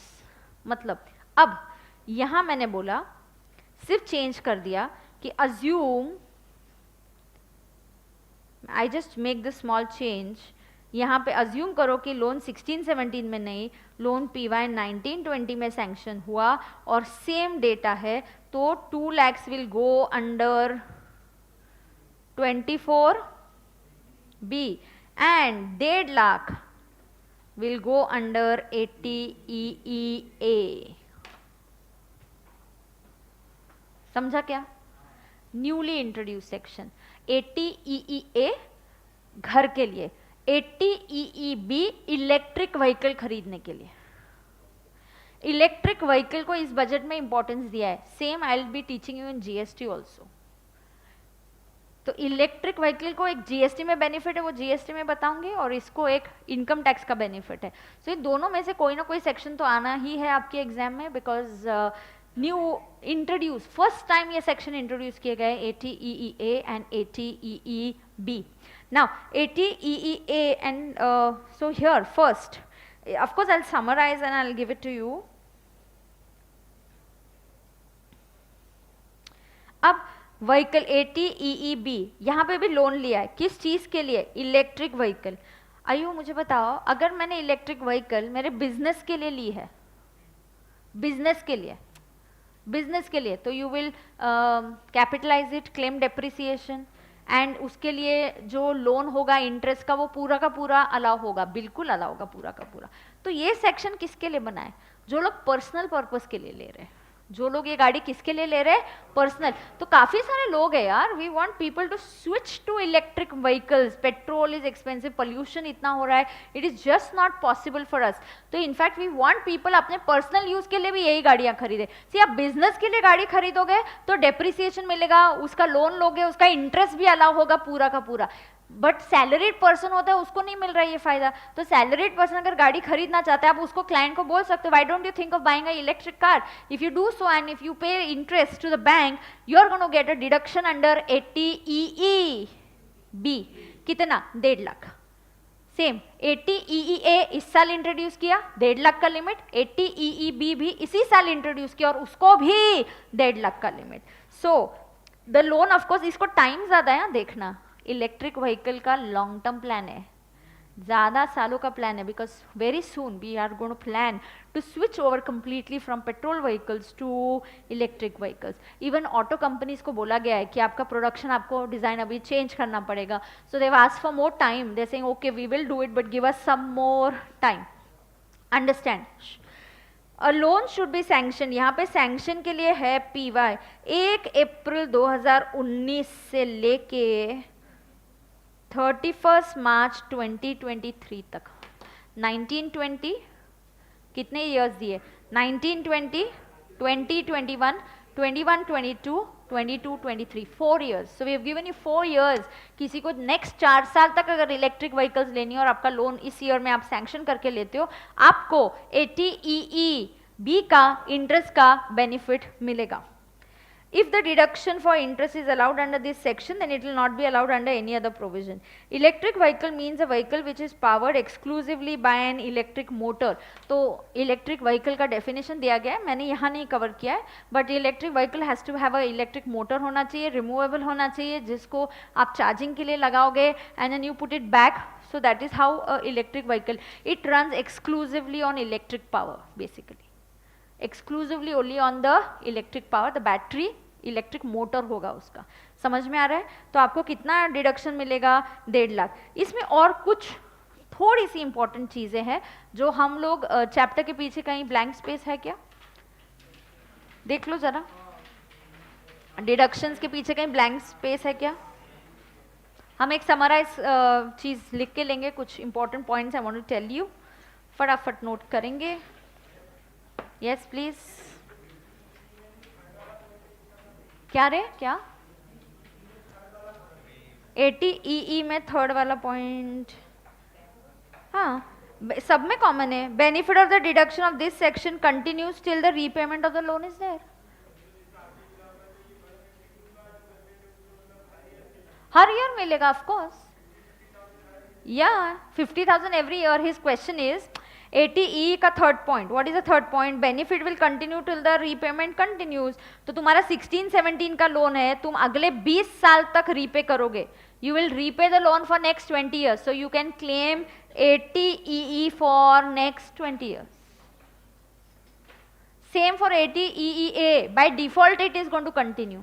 जब तक ये section delete नहीं करेंगे, अब तो डिलीट करेंगे ही नहीं, तो हम अभी भी हम सोचते हैं ना कि अरे 80 EE का तो सैंक्शन डेट था PY 16-17, अभी भी क्यों कंटिन्यूड है, क्योंकि लोग अभी भी वो 16-17 का लोन लिया, उसका रीपेमेंट चल रहा है, they claiming this deduction. Okay? Yes. Let's summarize.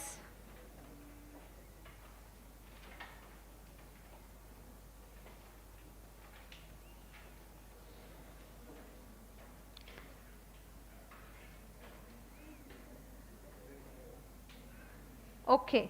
Very very important. आप लिख कहाँ रहे हो पहले मुझे वो बताओ। नोट्स में, रामबाण में लिख रहे हो? हाँ, तो यहाँ पे बिल्कुल मैं जो बोल रही हूँ extremely important, very very important from exam view point. 192 पे स्पेस कितना है, हाफ पेज। ओके, तो 2 मिनट पहले अपन, मैं टेबल क्या फॉर्मेट में बनाना है वो लिखती हूँ और फिर आप बनाओ, ठीक है? तो I just note it down, क्या फॉर्मेट में मुझे आपको देना है। पूरा मुझे लग रहा है 80 E समराइज कर देंगे। Section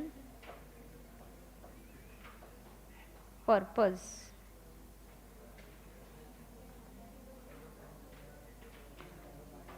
purpose of loan,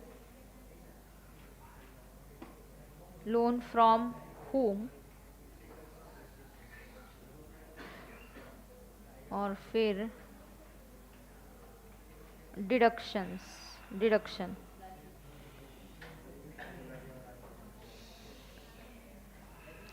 okay, आप एक काम करो, हाँ ऐसे ही करेंगे। 80E बनेगा, कितने कॉलम्स आएंगे? एक 80E होगा, एक 80, but I need lot of space ना, पर्पस ऑफ लोन के यहाँ पे मुझे 2-3 लाइंस लगेगा। नहीं नहीं नहीं नहीं नहीं नहीं, बहुत टाइम जाता है उसमें।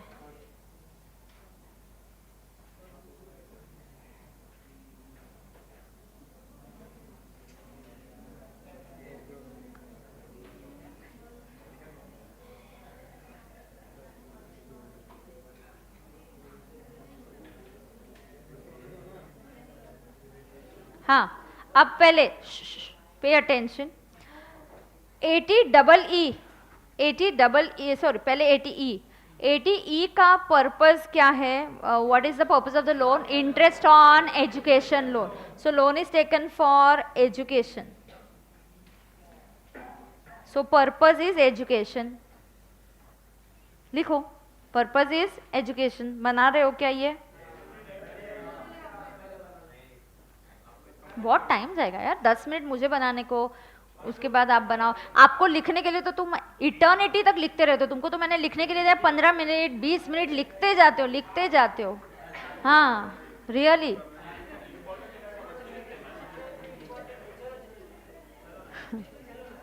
किधर चलो। हाँ 80E क्या है? और कुछ नहीं, जगह फिर से अच्छा नहीं हुआ, यहाँ पे तुम लोग लिख देना और घर नोटबुक में वापस एक बना देना प्रैक्टिस के लिए, बिग डील, कम ऑन। हाँ क्या रे, क्या बोलते हैं? क्या बोली वो? क्या रे? हाँ मैंने सुना ही नहीं, जो भी किसने भी बोला। हाँ सुन, अयो अयो, अभी नहीं बोल सकती 40 और 40। चलो हाँ, ओए लिखूं क्या? पहले मैं ही लिखती हूँ ना, चलो ठीक है। ऑन एजुकेशन, आप this loan is for education purpose, right? Loan आपने किससे लेना चाहिए ये लोन? अच्छा हम ऐसे करते हैं, राइट में पूरा लिखते जाते, फिर आपको स्पेस कम नहीं होगा। हाँ 80E लिखेंगे पहले, तो हर सेक्शन के लिए जैसा, हाँ दिस विल बी करेक्ट, तो कुछ गड़बड़ नहीं होगा। चलो 80EE के यहाँ लिखो परचेज RHP, लेकिन यहाँ पे सबसे इंपॉर्टेंट है ये सैंक्शन कब होना चाहिए? PY 16-17, yes PY 16-17 correct. मैं अलग टाइम नहीं देने वाली हूँ, मैं पहले बोल रही हूँ। हाँ this would be sanctioned in PY 16-17, बरोबर? What about 80EEA? This is again for purchase of RHP, लेकिन यहाँ पे जो sanction year है it's PY 19-20,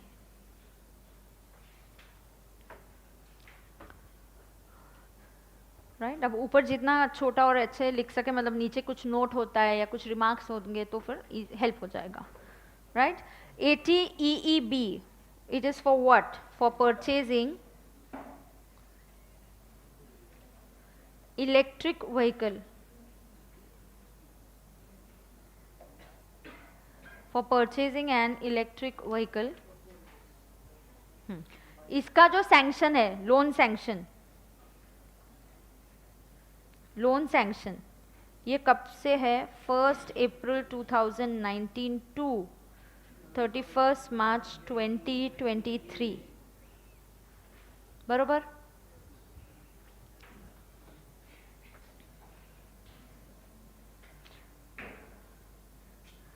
सुनो, इन दोनों केसेस में 80E में are there some other conditions? Yes, तो वो हम बाद में नोट करेंगे। यहाँ पे भी are there some other conditions, yes, what are the other conditions कि घर की वैल्यू क्या होनी चाहिए, लोन का अमाउंट क्या होना चाहिए, वगैरह वगैरह ऐसा दिया है ना। अब लोन लेना किससे है, इससे रिलेटेड थोड़ा सा देख लो ध्यान से।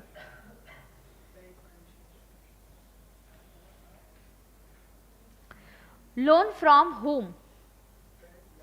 Yes, now loan can be from financial institutions,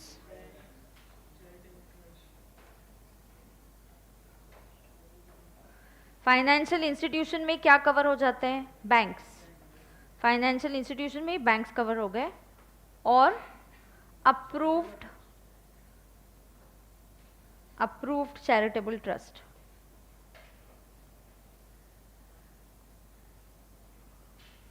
और अप्रूव्ड चैरिटेबल ट्रस्ट, बरोबर।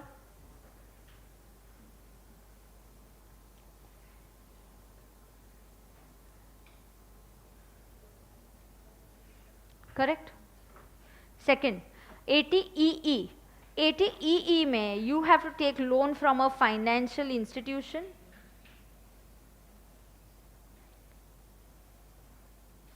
उसी में कवर हो जाते बैंक्स, और you know there are home finance companies जिनका काम सिर्फ हाउसिंग फाइनेंस देना होता है, होम फाइनेंस कंपनी। सो यहाँ पे ये दो है, home finance company is a new thing that's here.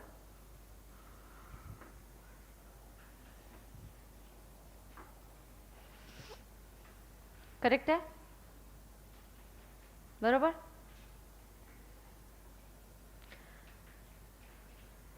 Loan ATEE में किससे लेना है, same financial institution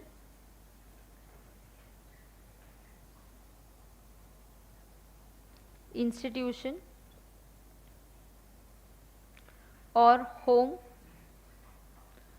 finance company.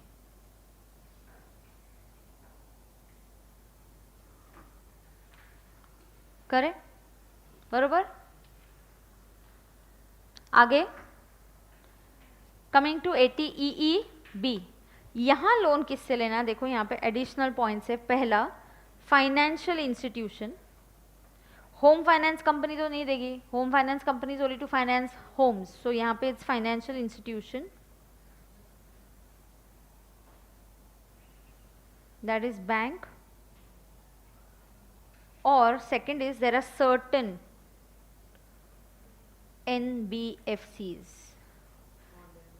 Yes. So ये व्हीकल, इलेक्ट्रिक व्हीकल परचेज करने का ऑप्शन हमने NBFCs से भी दिया है।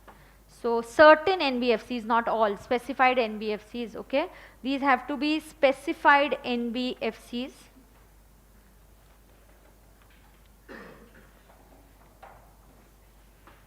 Now, in that specified NBFCs, let us understand, यहाँ पे certain NBFCs are deposit taking, mostly they are deposit taking NBFC. What is deposit taking NBFC? अच्छा, RBI के हिसाब से दो टाइप की NBFCs होती है, एक डिपॉजिट टेकिंग एंड एक non deposit taking. So deposit taking is who's taking public deposits लेना अलाउड है, उनको पहले ही अपने कंपनी फॉर्मेशन के टाइम में डिसाइड करना पड़ता है कि हम कौन से टाइप का बनेंगे, फिर हमको किस तरह का कंप्लायंस करना पड़ेगा, right. So this is what is to be understood. And then ये हो गया नोट करके। अब डिडक्शन,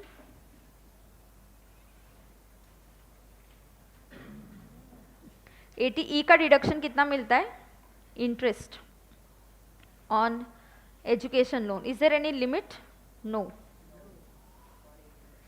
यहाँ पे लिमिट है सिर्फ 8 years की, बाकी कोई नहीं लिमिट है, अमाउंट की नहीं है।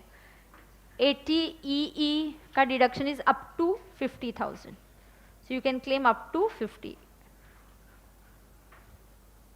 ATEEB, sorry, ATEEA up to 1,50,000 and electric vehicle वाला भी up to 1,50,000.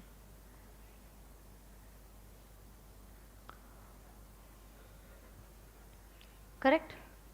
Is that clear to everybody? Sure?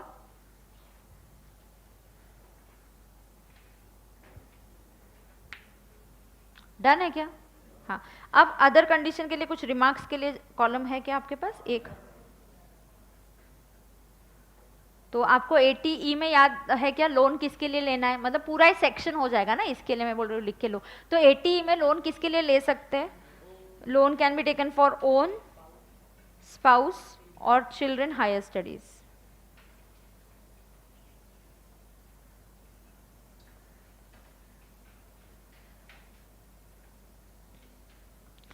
और 80EE में हो गया, ये नोट कर दिया सबने? 80EE में मुझे बताओ लोन का अमाउंट कितना होना चाहिए? Loan amount is less than और equal to 35 lakhs and house property का वैल्यू इज लेस देन और इक्वल टू 50 lakhs। यहाँ पे उस घर की स्टैम्प वैल्यू बोला है इज लेस देन और इक्वल टू 45 lakhs, बस उस पर ही लिमिट है। यहाँ पे आप रिमार्क्स में लिखो, पहले इतना लिखो।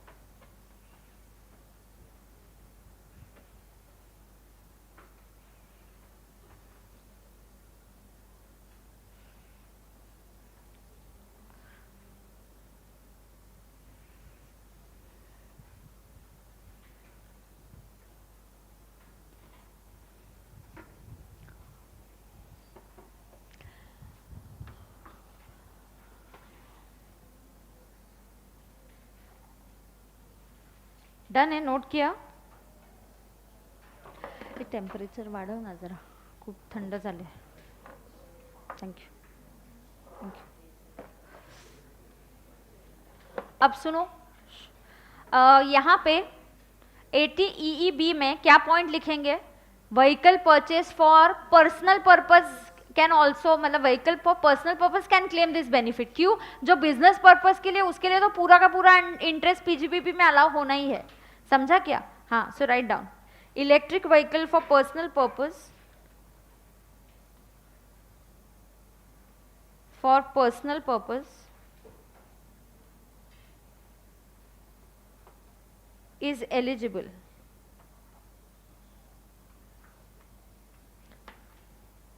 for 80EEB. Electric vehicle for personal purpose is eligible for 80EEB। क्यों? फिर आप पूछोगे मैम बिजनेस वाला क्यों नहीं? हाँ, तो आपको प्लीज वो भी लिख दो यार। If the vehicle is purchase for business purpose,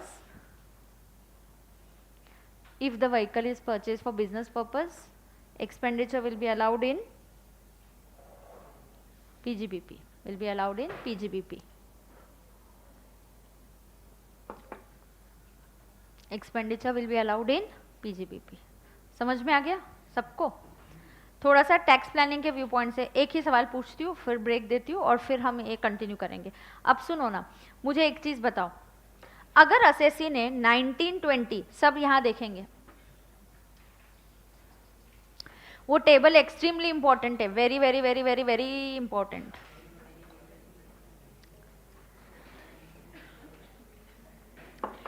चलो, जो बच्चा मुझे ये सही जवाब देगा,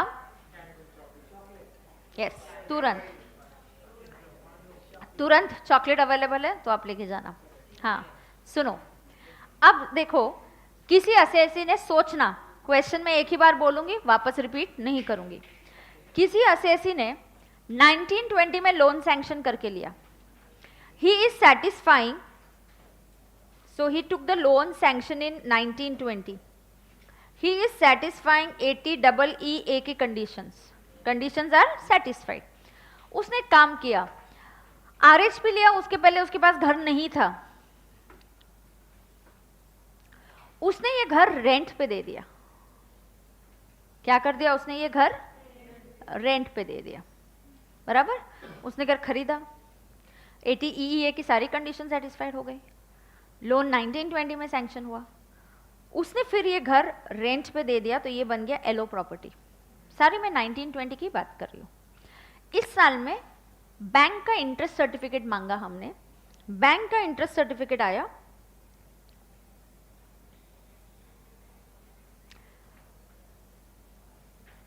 $3,84,000। इंटरेस्ट कितना है during the year? 3,84,000। Okay, interest is 3,84,000। अब आप क्लाइंट को क्या करने को बोलोगे?